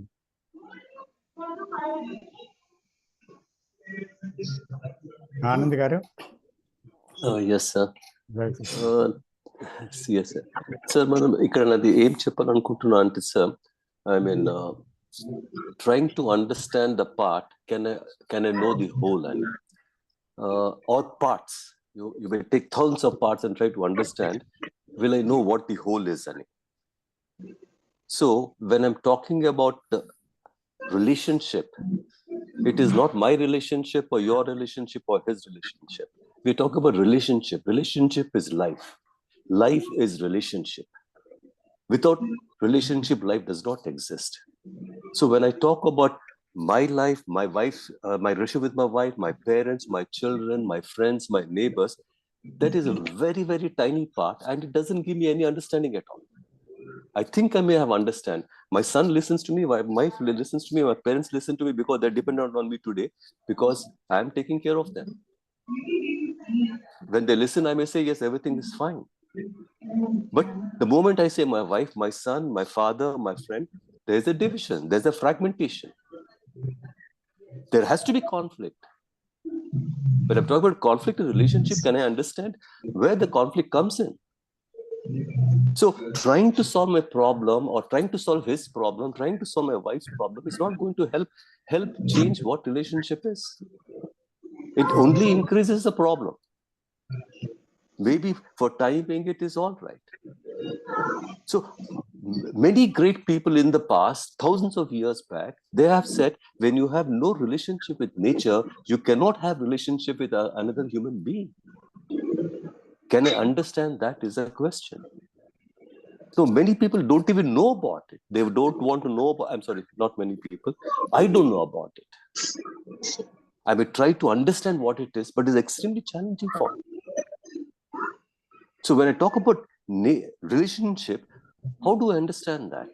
Trying to understand a little bit my own personal life, it's again, I'm back to my conditioning, or I would say, it doesn't help anyway. Yes, it gives me a lot of pleasure. My son listens to me, my wife listens to me, my friends listen to me, my parents listen to me, or I listen to my parents. Yes, I'm avoiding further conflict or disturbances. I don't want disturbances. Can I observe that? It's very essential, sir. In relationship, when there's a remembrance, I'm back to my conditioning. It's my memories. So relationship can never exist what happened in the past or what's going to happen in the future, or not even what is happening in the present, because my present is dictated by my past. So can I observe it in the now is very essential. So many a times, if I talk about my relationship, what happened and how I'm observing it, what I have done to set right the relationship, within quotes I'm saying set right, that is nothing to do with relationship. You have solved your problems, that's all there is, to a certain extent. I may think I've solved the problem, but it isn't so. My parents keep quiet, my child keeps quiet, my friends keep quiet because I'm in a position. Can I see that I have become, that is even with authority. When there's a powerful leader, whatever he says, I say he's right. Or a very wealthy person, whatever he says and does, I says he knows what is to be, how it is to be done. I fall in line. So you see, my authority or the authority of the other. So any amount of discussions about my own life, how I should correct my life, how I should proceed in life, is the same thing. What for thousands of years, the religion has told us the same thing. My tradition has told the same thing. My parents, my grandparents, they all said the same thing. It's nothing different. So if I want to understand per se, relationship per se, how do I look at it? How, again, within quotes I'm saying, sir. So relationship is life and life is relationship. Without relationship, life does not exist. And what is life? I need to understand that also. It's relationship. That's about it, sir. Thank you. But here ఒక విషయం నేను చెప్పాలనుకుంటున్నాను ఏమంటే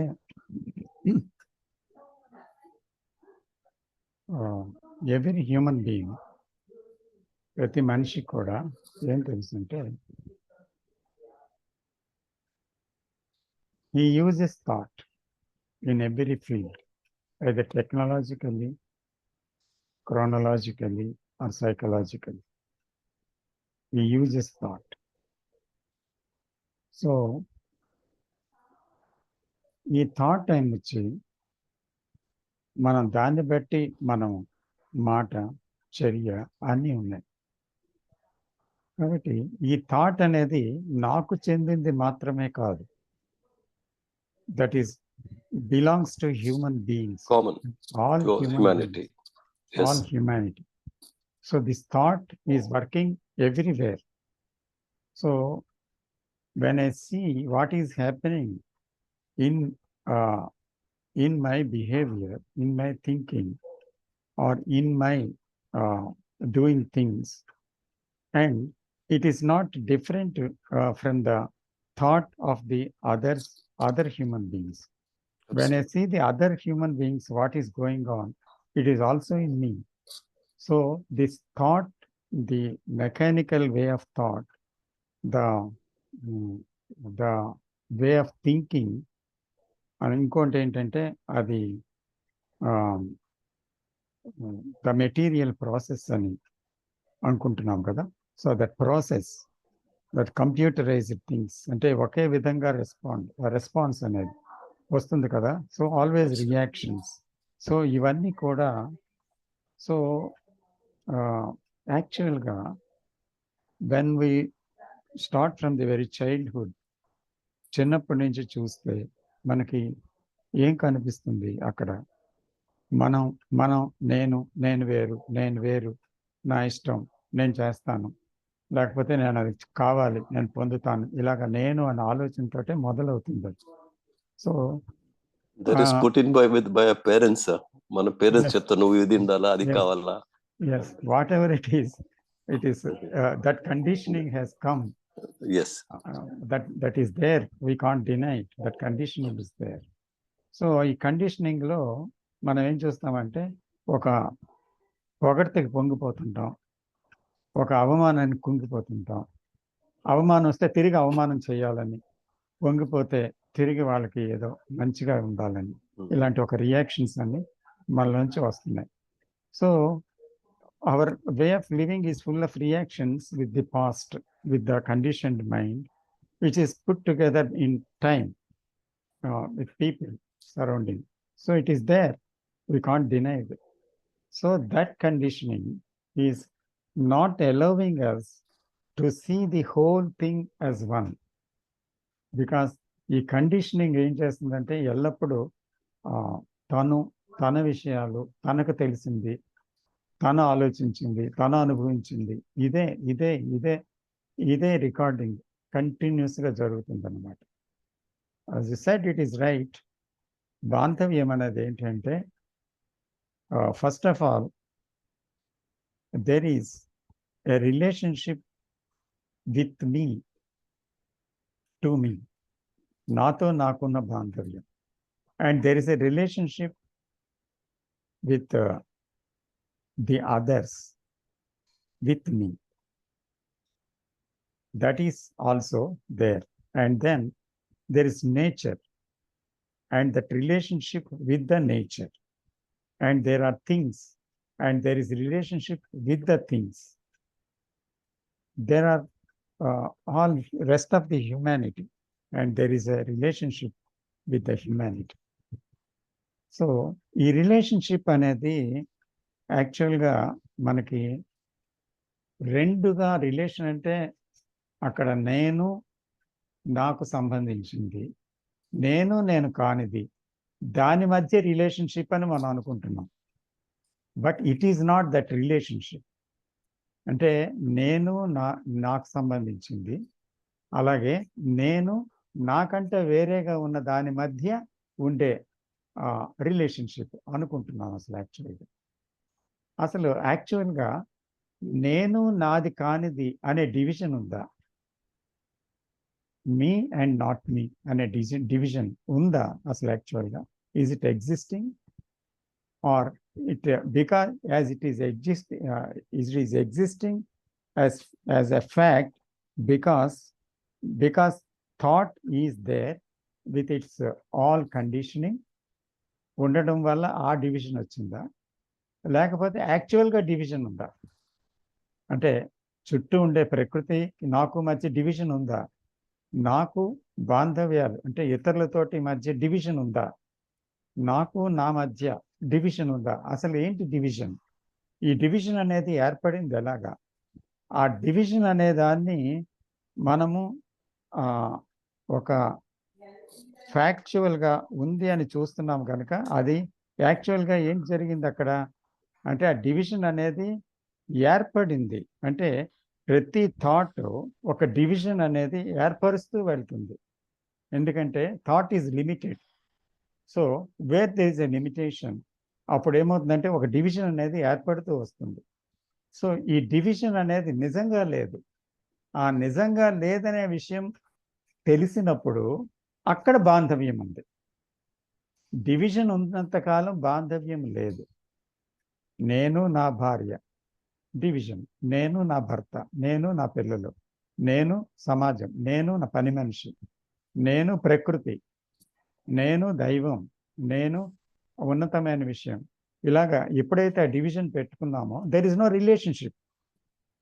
so ఆ division అనేది అంతమైన చోట relationship ఉంది. అయితే to go very far we must deal with the facts. అంటే అసలు యాక్చువల్గా ఏం జరుగుతుందో ఆ ఫ్యాక్ట్స్తో వెళ్తున్నాం అంతే. అంతేగాని ఆ డివిజన్ అనేది ఏర్పడింది అనే విషయం నుంచి బయలుదేరి డివిజన్ లేదు అనే విషయం వరకు ప్రయాణం జరుగుతుందన్నమాట. ఏర్పడింది అనే విషయం ఏంటి? ఇట్ ఈస్ ఒక కాన్సెప్ట్, ఒక ఫ్యాక్ట్, లేదా అంటే మన చుట్టూ ఉండే ఒక వాస్తవం అన్నమాట, ఒక వాస్తవ జగత్తు అది. సో ఇది వాస్తవం, బట్ ఈ వాస్తవం సత్యం కాదు.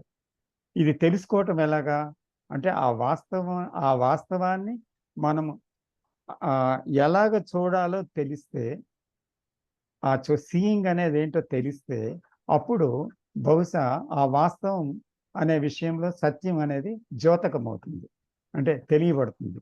కానీ సత్యం అనేది అది, వాస్తవం ఇది, దాన్ని నేను చేరుకోవాలి అనే ఆదర్శంతో వెళ్తే కాన్ఫ్లిక్ట్ వస్తుంది.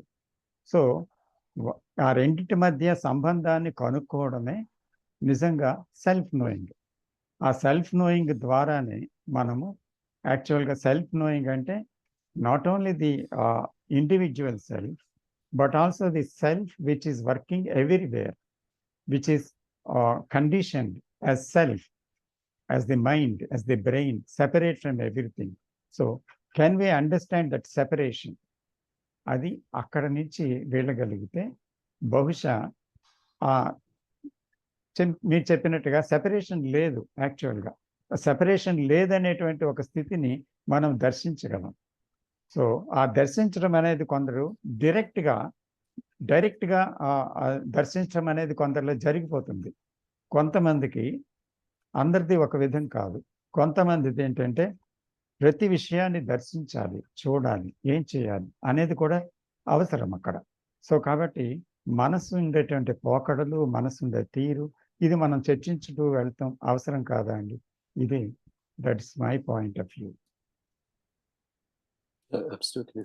So I just want to add, sir, అంటే నా లైఫ్ లో ఎప్పుడైతే కాన్ఫ్లిక్ట్ వస్తుందో, can I just remain with it without saying I should do something about it or try to can I just remain with that conflict with my wife, with my parents, with my brothers, with my friends? When the moment it arises, can I just remain with that? That's all there is. Not to saturate the relationship. Absolutely. That is not the act. Absolutely. The action is only being with that conflict. Yes. To see the conflict. That's all. Can I stop? That's all. Put a full stop over there. Not move any further. Yes. That is standing with the question. Absolutely. Yes. And the question has the answer, but all the time I am trying to find the answer. Yes, If I understand the question, the answer is that. That's all there is. yes. So we don't, ఎప్పుడు we never stand with the question, we never stand with the challenge, we never stand with the what is there, and always tackle with our knowledge or whatever the thought comes, or the background, or by somebody's explanations or teachings, and we do all these things. So, but we never stand. That is the tragedy of it.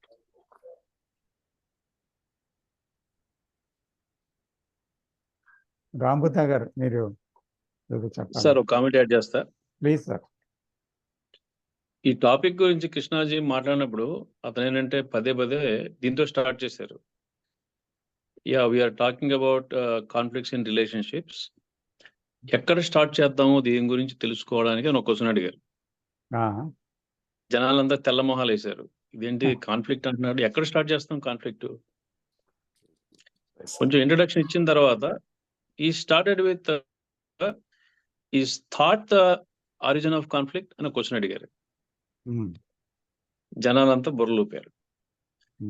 తర్వాత దాని గురించి ఏంటంటే కొంచెం డీటెయిల్గా వెళ్ళారు. ఎందుకంటే what is the origin of the thought? Brain. Physically, you need to go like the source of the problem. Yes. So what he says, the human brain is functioning partially. Why it is functioning partially? Because our brain is based on the knowledge that it acquired. Knowledge ఎంత ఉంది మనకి? Everyday మనకి కొత్త విషయాలు తెలుస్తూనే ఉన్నాయి. So knowledge is limited. మొత్తం book అంతా చదివేసాను అంటున్నావు. బుక్ అంటే ఇది కాకపోతే ఇంకా 1,00,000 పుస్తకాలు ఉన్నాయి, అన్నీ చదవలేం కదా మనం. So the function of the brain is partial, limited knowledge, and anything you are generating, all the solutions or the whatever coming out of that brain is also partial. దానికి తోడు అతను చెప్పిన మాటలే, దానికి తోడు ఇందాక మీరు ఆల్రెడీ కవర్ చేశారు. అలాంటి బ్రెయిన్ ఉన్న మనం ఒక డైలీ ఒక వన్ డే లైఫ్లో ఏం చేస్తాం? Business life, spiritual life, religious life, family life, secret life. Secret life అంటే ఎవరికి తెలియదు, మనకు మాత్రమే తెలుస్తాయి. అందులో ఏం చేస్తాం మనం ఎవరికి చెప్పం.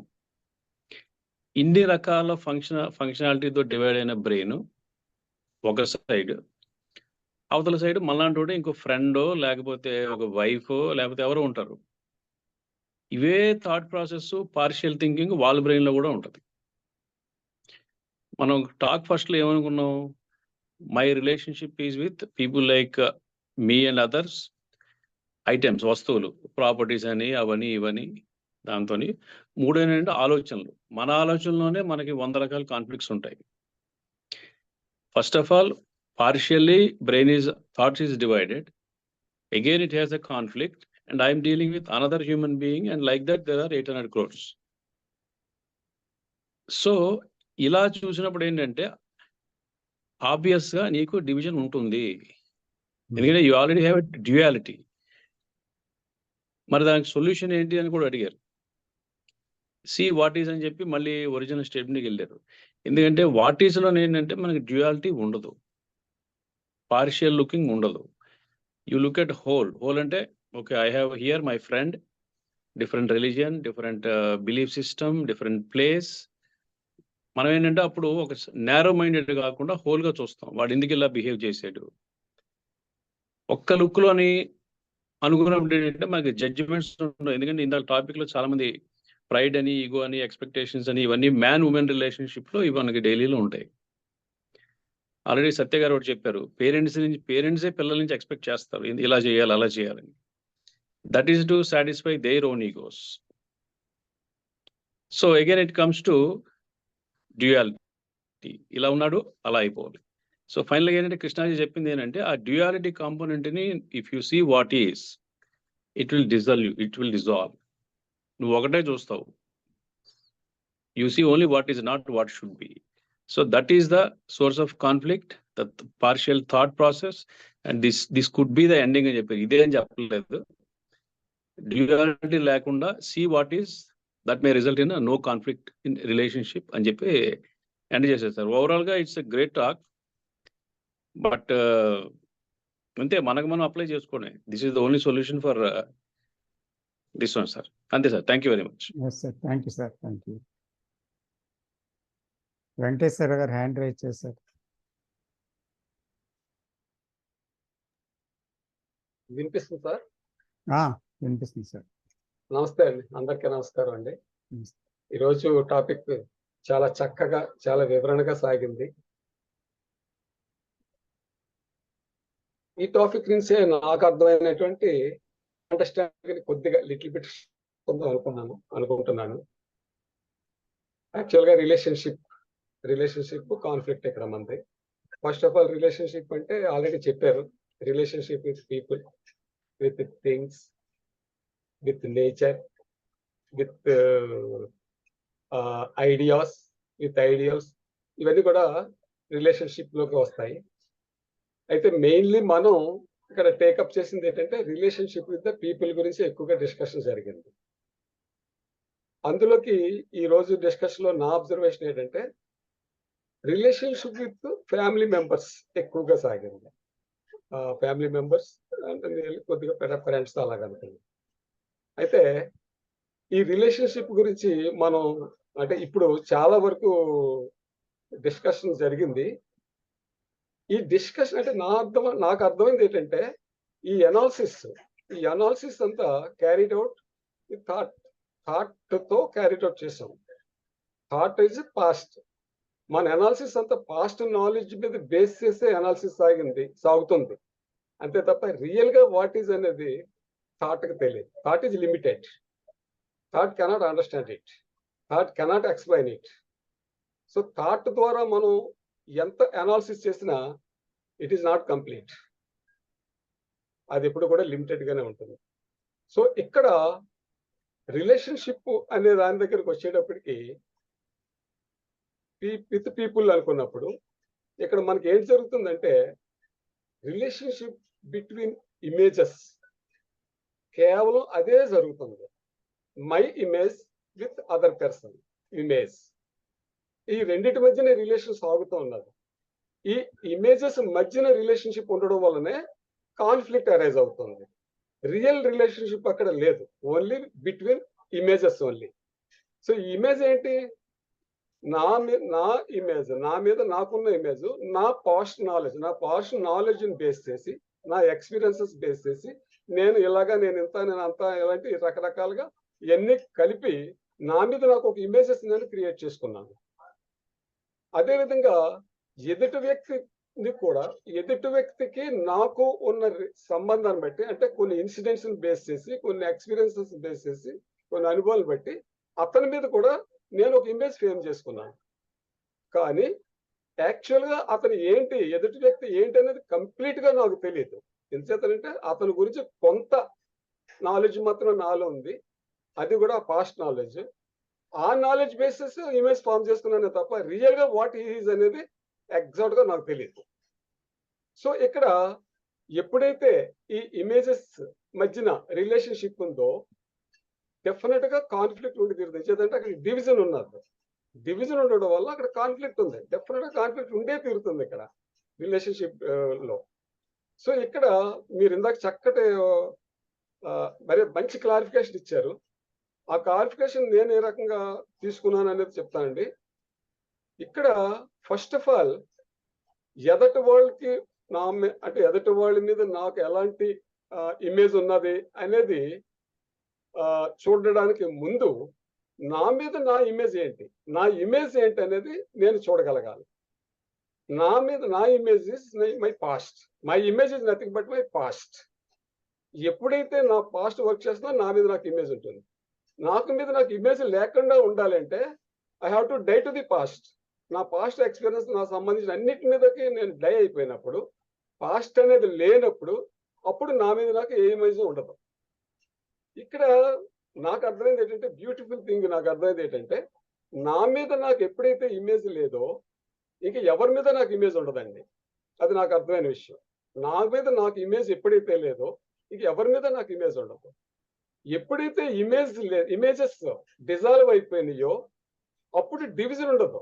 ఇందాక మీరు చెప్పారు, బ్యూటిఫుల్ గా చెప్పారు. ఒక division, there is no division between the other person and me. ఎప్పుడైతే డివిజన్ లేదో there is no conflict. అక్కడే రియల్ లవ్ అండ్ కంపాషన్ అనేది అక్కడ మాత్రమే ఉంటుంది. సో ఇక్కడ మనం ఫస్ట్ ఆఫ్ ఆల్ మనం అర్థం చేసుకోవాల్సింది ఏంటంటే, ఈ అనాలిసిస్ కాదు, first of all I have to look into me. నా ఇమేజ్ ఏంటనేది నేను అర్థం చేసుకోగలిగి, ఆ ఇమేజ్ నుంచి, ఆ పాస్ట్ నుంచి నేను ఎప్పుడైతే బయటపడగలిగానో, then there is no images at all. అప్పుడే ఏకత్వం ఉంటుంది, అక్కడే ప్రేమ, కంపాషన్ ఉంటుంది.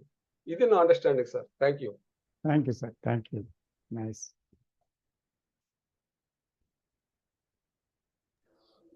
Sir, ఇక్కడ can I say something, sir? Yes, sir. Please. Sir, ఇక్కడ మనం ఏమంటున్నాం అంటే relationship is between people, between things and nature. Now, when I look at it, if I'm trying to understand what nature is, the whole universe is in nature. It's part of nature. So the moment I say me, things and nature, then there's a fragmentation there itself. So nature includes everything. The whole universe, our universes, it includes that. That is what nature is. Now, I won't want to go beyond that, because that is what I just wanted to clarify on it. And when and most of my discussion or my talks is, even right now here, is to find an answer. Whatever I may say, I'm looking for a solution. Subtly there is their background. I may say I'm not looking for it. So can that be observed? And Yes. it is quite a, it's I don't want to say it's quite a challenge, because I block myself, sir. It is very essential when I talk about life. I need to understand the understanding there can be when I see that suffering which is out there, even right now, the killings which are going on, the suffering which is there, the world is on fire.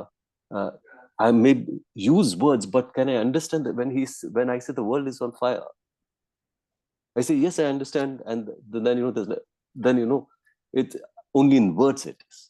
Yes. Because understanding is action. So I may talk about it. I may say there's so much suffering, is there pain, is there? Yeah, I should do something about it. I mean, etc., etc. I need to observe that I'm back to my conditioning. So it is essential, at least intellectually can I understand. That is what I would look at it.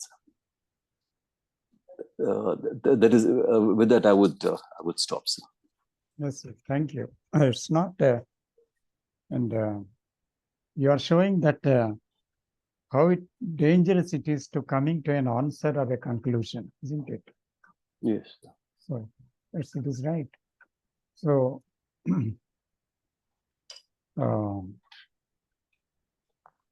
before we close,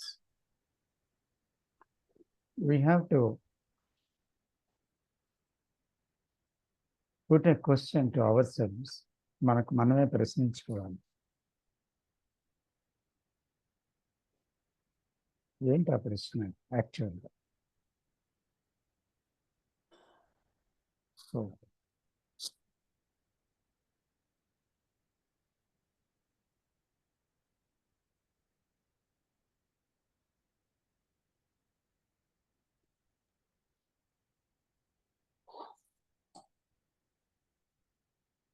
are we able to see?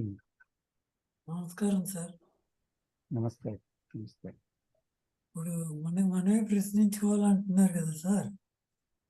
Yes. అంటే relations ఎలా maintain చేయాలని మనం ప్రశ్నించుకోవాలా, లేకపోతే నా relations ఏ విధంగా నేను maintain చేయగలను అని ప్రశ్నించుకోవాలా? I'm coming to it sir. I'm coming to it sir. Okay మీరు సార్. నేను చెప్పబోతూ ఉండగా అడిగారు. Okay okay sir. So one of the major questions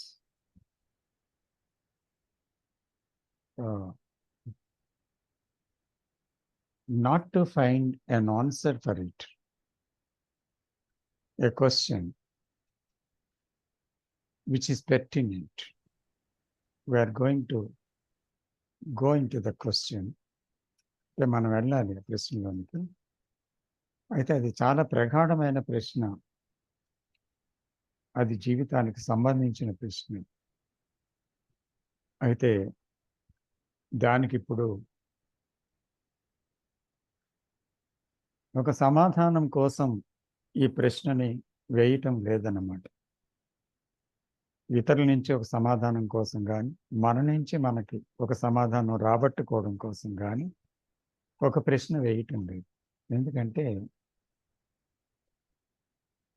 ప్రశ్నకి సమాధానం పొందడంలో మనసు ఒక ట్రిక్ చేస్తుంది. ఎప్పుడైతే ఆ ప్రశ్నకి సమాధానం మనకి పొందాము అని అనిపించేసిందో అప్పుడు ఏమవుద్దంటే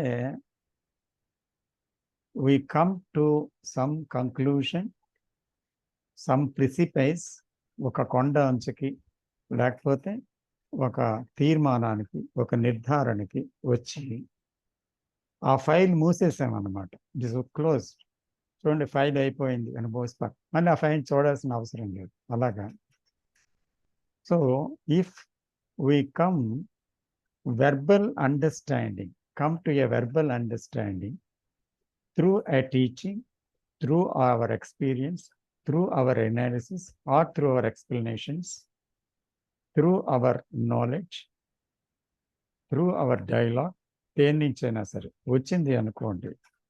so behind that there is also a danger of coming to that yes, it is this, I understood, yes, it is so అని ఒక సాటిస్ఫాక్షన్ ఆఫ్ అండర్స్టాండింగ్ మనకి వచ్చే అవకాశం ఉందన్నమాట. So always we must be aware of this danger.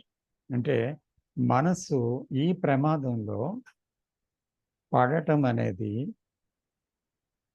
మనస్సు చేస్తున్న ఇంకొక మోసం ఏంటంటే సమాధానం తెలిసిపోయినట్టుగానే ఉంటుంది. ఒకవేళ నిజంగా సమాధానాన్ని కనుక్కోవడం వేరు, సమాధానం తెలిసిపోయింది అనుకోవడం వేరు, తృప్తి పడడం వేరు. ఎందుకంటే తెలిసిపోయింది అనుకుని మనం ఒక సమాధానం అనుకున్నాం అనుకోండి, కొన్నిసార్లు కలిసి మాట్లాడుకొని ఓ వండర్ఫుల్, ఇది బాగా లోతుగా వెళ్ళాం కనుక ఈరోజు మనకు బాగా తెలిసింది దీని గురించి అనుకున్నాం అనుకోండి, ఆ క్షణమే మన జీవితం పూర్తిగా ట్రాన్స్ఫార్మ్ అయిపోయి ఉండాలి. నిజంగా ప్రేమలో పడిపోయి ఉండాలి, నిజంగా కాలాతీత విషయంలో పడిపోయి ఉండాలి, నిజంగా ఆలోచన అనేది దానికి మరణం వచ్చి తీరాలి తెలిసిన దానికి. కానీ అలా ఎందుకు జరగటం లేదు అని మనం చూసినట్లయితే, మనకు తెలిసిపోయింది అనేటువంటి మనసు చెప్తున్న విషయము, మనకు అర్థమైంది అనుకుంటున్న విషయము దానికి తెలియలేదు, అర్థం కాలేదు అనే విషయం కింద తెలియబడుతుంది. ఎందుకంటే నిత్య జీవితంలో మళ్ళీ మరుక్షణం నుంచి మనం మామూలుగా వెనక్కే వెళ్తాం. ఎన్ని తెలిసినా సరే మళ్ళీ ఆ కాన్ఫ్లిక్ట్లో ఎక్కడో ఆ కాన్ఫ్లిక్ట్లో పడుతూ ఉంటాం, మళ్ళీ ఆ విభజనలో పడతాం, మళ్ళీ ఆ రిలేషన్షిప్లో ఎక్కడో తేడా వస్తుంది. సో కాబట్టి ఈ సమాధానానికి ఎంతవరకు విలువ ఉంది అది చూడాలి మనం. రెండవది, అయితే సమాధానము లేని ప్రశ్న ఇది. అవును, ఏ సమాధానం బయట నుంచి లేని ప్రశ్న ఇది. అయితే మరి ఎలాగా అనుకుంటే, ప్రశ్న ఉంది కదా, ఆ ప్రశ్న మనకు ఎక్కడి నుంచి పుట్టింది? అసలు ఒక ఫ్యాక్ట్ నుంచి పుట్టింది. ఆ ఫ్యాక్ట్ ఏంటి? సంఘర్షణ ఉంది, అది ఫ్యాక్ట్, అది వాస్తవం. విభజన ఉంది, అది వాస్తవం. బాంధవ్యం నేరైనదిగా లేదు, అది వాస్తవం.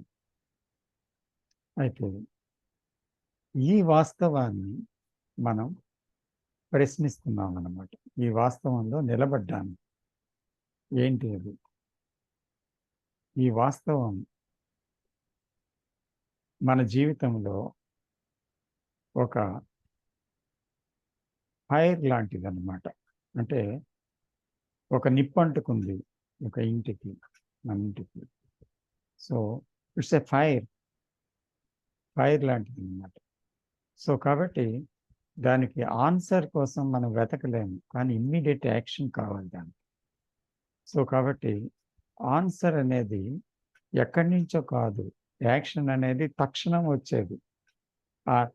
ఆ తక్షణం వచ్చేది ఎలా వస్తుంది? ఉన్నదాన్ని దర్శిస్తున్నప్పుడు వచ్చేది. అది తక్షణ చర్య. అది ఎలా కలుగుతుంది అంటే, మనకి ఒక ప్రశ్నతో నిలవటం అనేది సాధారణంగా తెలియదు. ఎందుకంటే ప్రతి ప్రశ్నకి ఒక సమాధానం ఎక్కడో ఒక దగ్గర ఉండి తీరుతుంది. మన నాలెడ్జ్లో కానీ, మన ఎక్స్పీరియన్స్లో కానీ, లేకపోతే పైన గ్రంథాల్లో కానీ, ఇతరులు చెప్పిన దాంట్లోనే కానీ, ఎందులోనో ఒక దాంట్లో ఉంటుంది. సో ఆ సమాధానం వెతికి పట్టుకొని ఇది సమాధానమే అని సాటిస్ఫై అయిపోతాము. ఒకవేళ సాటిస్ఫై అయిపోతే, సమాధానం దొరికిపోయినట్లయితే మళ్ళీ తిరిగి అది తలెత్తకూడదు కదా, తలెత్తుతుంది. కాబట్టి that is an answer from an intellect. ఒక ఆన్సర్, ఇంటెలెక్ట్కి సంబంధించిన ఆన్సర్. కానీ అందువల్ల అది ఎప్పటికీ ఆన్సర్ కావడం లేదు. కాబట్టి నిజమైన ఆన్సర్ అనేది ఏంటి అసలు యాక్చువల్గా అంటే, ఆ ప్రశ్నలోనే జవాబు ఉంది అని కృష్ణజీ చెప్పారు. సో కృష్ణజీ పాయింటర్ అది, కానీ అది పట్టుకోలేదు మనం ఇంకా. అంటే మనం ఏం చేయాలి? ప్రశ్న వేసుకొని, అంటే నాకు నేనుగా, మీకు మీరుగా, ఎవరికి వారుగా ఒక ప్రశ్న. మన ప్రశ్న అందరికీ సంబంధించిన ప్రశ్న అన్నమాట. ఎవరికి వారికి సంబంధించిన ప్రశ్న అది. ఒకరిని ప్రశ్నించడం లేదు ఎవరు. ఆ ప్రశ్న ఏంటి? మన జీవితాల్లో, ఈ బాంధవ్యాలలో ఏం జరుగుతుంది? ఎందుకు బాంధవ్యాలలో సంఘర్షణ ఉంది అనేటువంటిది ఒక ప్రశ్న. So can we go into that question without any finding out any answer, without giving an answer? Can we stay with that question? ఆ ప్రశ్నతో అలాగే మౌనంగా చాలాసేపు అలాగా ఉందామా? ఉంటే ఒక ఇన్సైట్ ఒకటి కలగొచ్చును అంటున్నారు కృష్ణజీ. సో అది కలుగుతుందా లేదా, కలగడం కోసమని మనం దాంట్లో ఉండడం లేదు, మనకు తెలియదు. కానీ మనకు తెలిసిందల్లా ఏంటి అంటే, ప్రశ్నకి జవాబు దొరికినంత మాత్రాన జీవితాలు మారడం లేదు, ఇది మనకు తెలిసింది. కాబట్టి రియల్ ట్రాన్స్ఫర్మేషన్ అనేది ఒక బోధన అర్థం చేసుకోవటం వల్ల, బోధనని వినటం వల్ల, చర్చించడం వల్ల రావటం లేదు కదా. కాబట్టి రియల్ ట్రాన్స్ఫర్మేషన్ అనేది ఎక్కడ ఉంది అంటే, ఒక పాయింటర్ ఏంటి అంటే, ఆ క్వశ్చన్లో, ఆ ఫ్యాక్ట్లో నిలబడి ఉండడం. The fact is there is conflict in our daily life. There is a division in our daily life with everything. So what is that conflict? And where it is beginning? How it is continuing? So it is a fact. So I like to see that fact with that question. So I like to see it. Can I remain with that fact? That is it. Ante. So I suspend this question for every group member. So can we see with all our intensity and all our energy and with all our capacity, not using thoughts and సమాధానాల అల్లిక, అది కాదు అన్నమాట. So can we stay with that simple question and stay with it? And if we do that, then something will be revealed to us. The question opens itself, like a bud opens itself as a flower. So let us be with that bud. Let us be with that question. So I'm closing this session with that question. Thank you, sir. Thank you, sir. Thank you. Thank you. Thank you, sir. Thank you, sir. Thank you, sir. Thank you. Thank you, sir. Thank you, madam. Thank you, sir.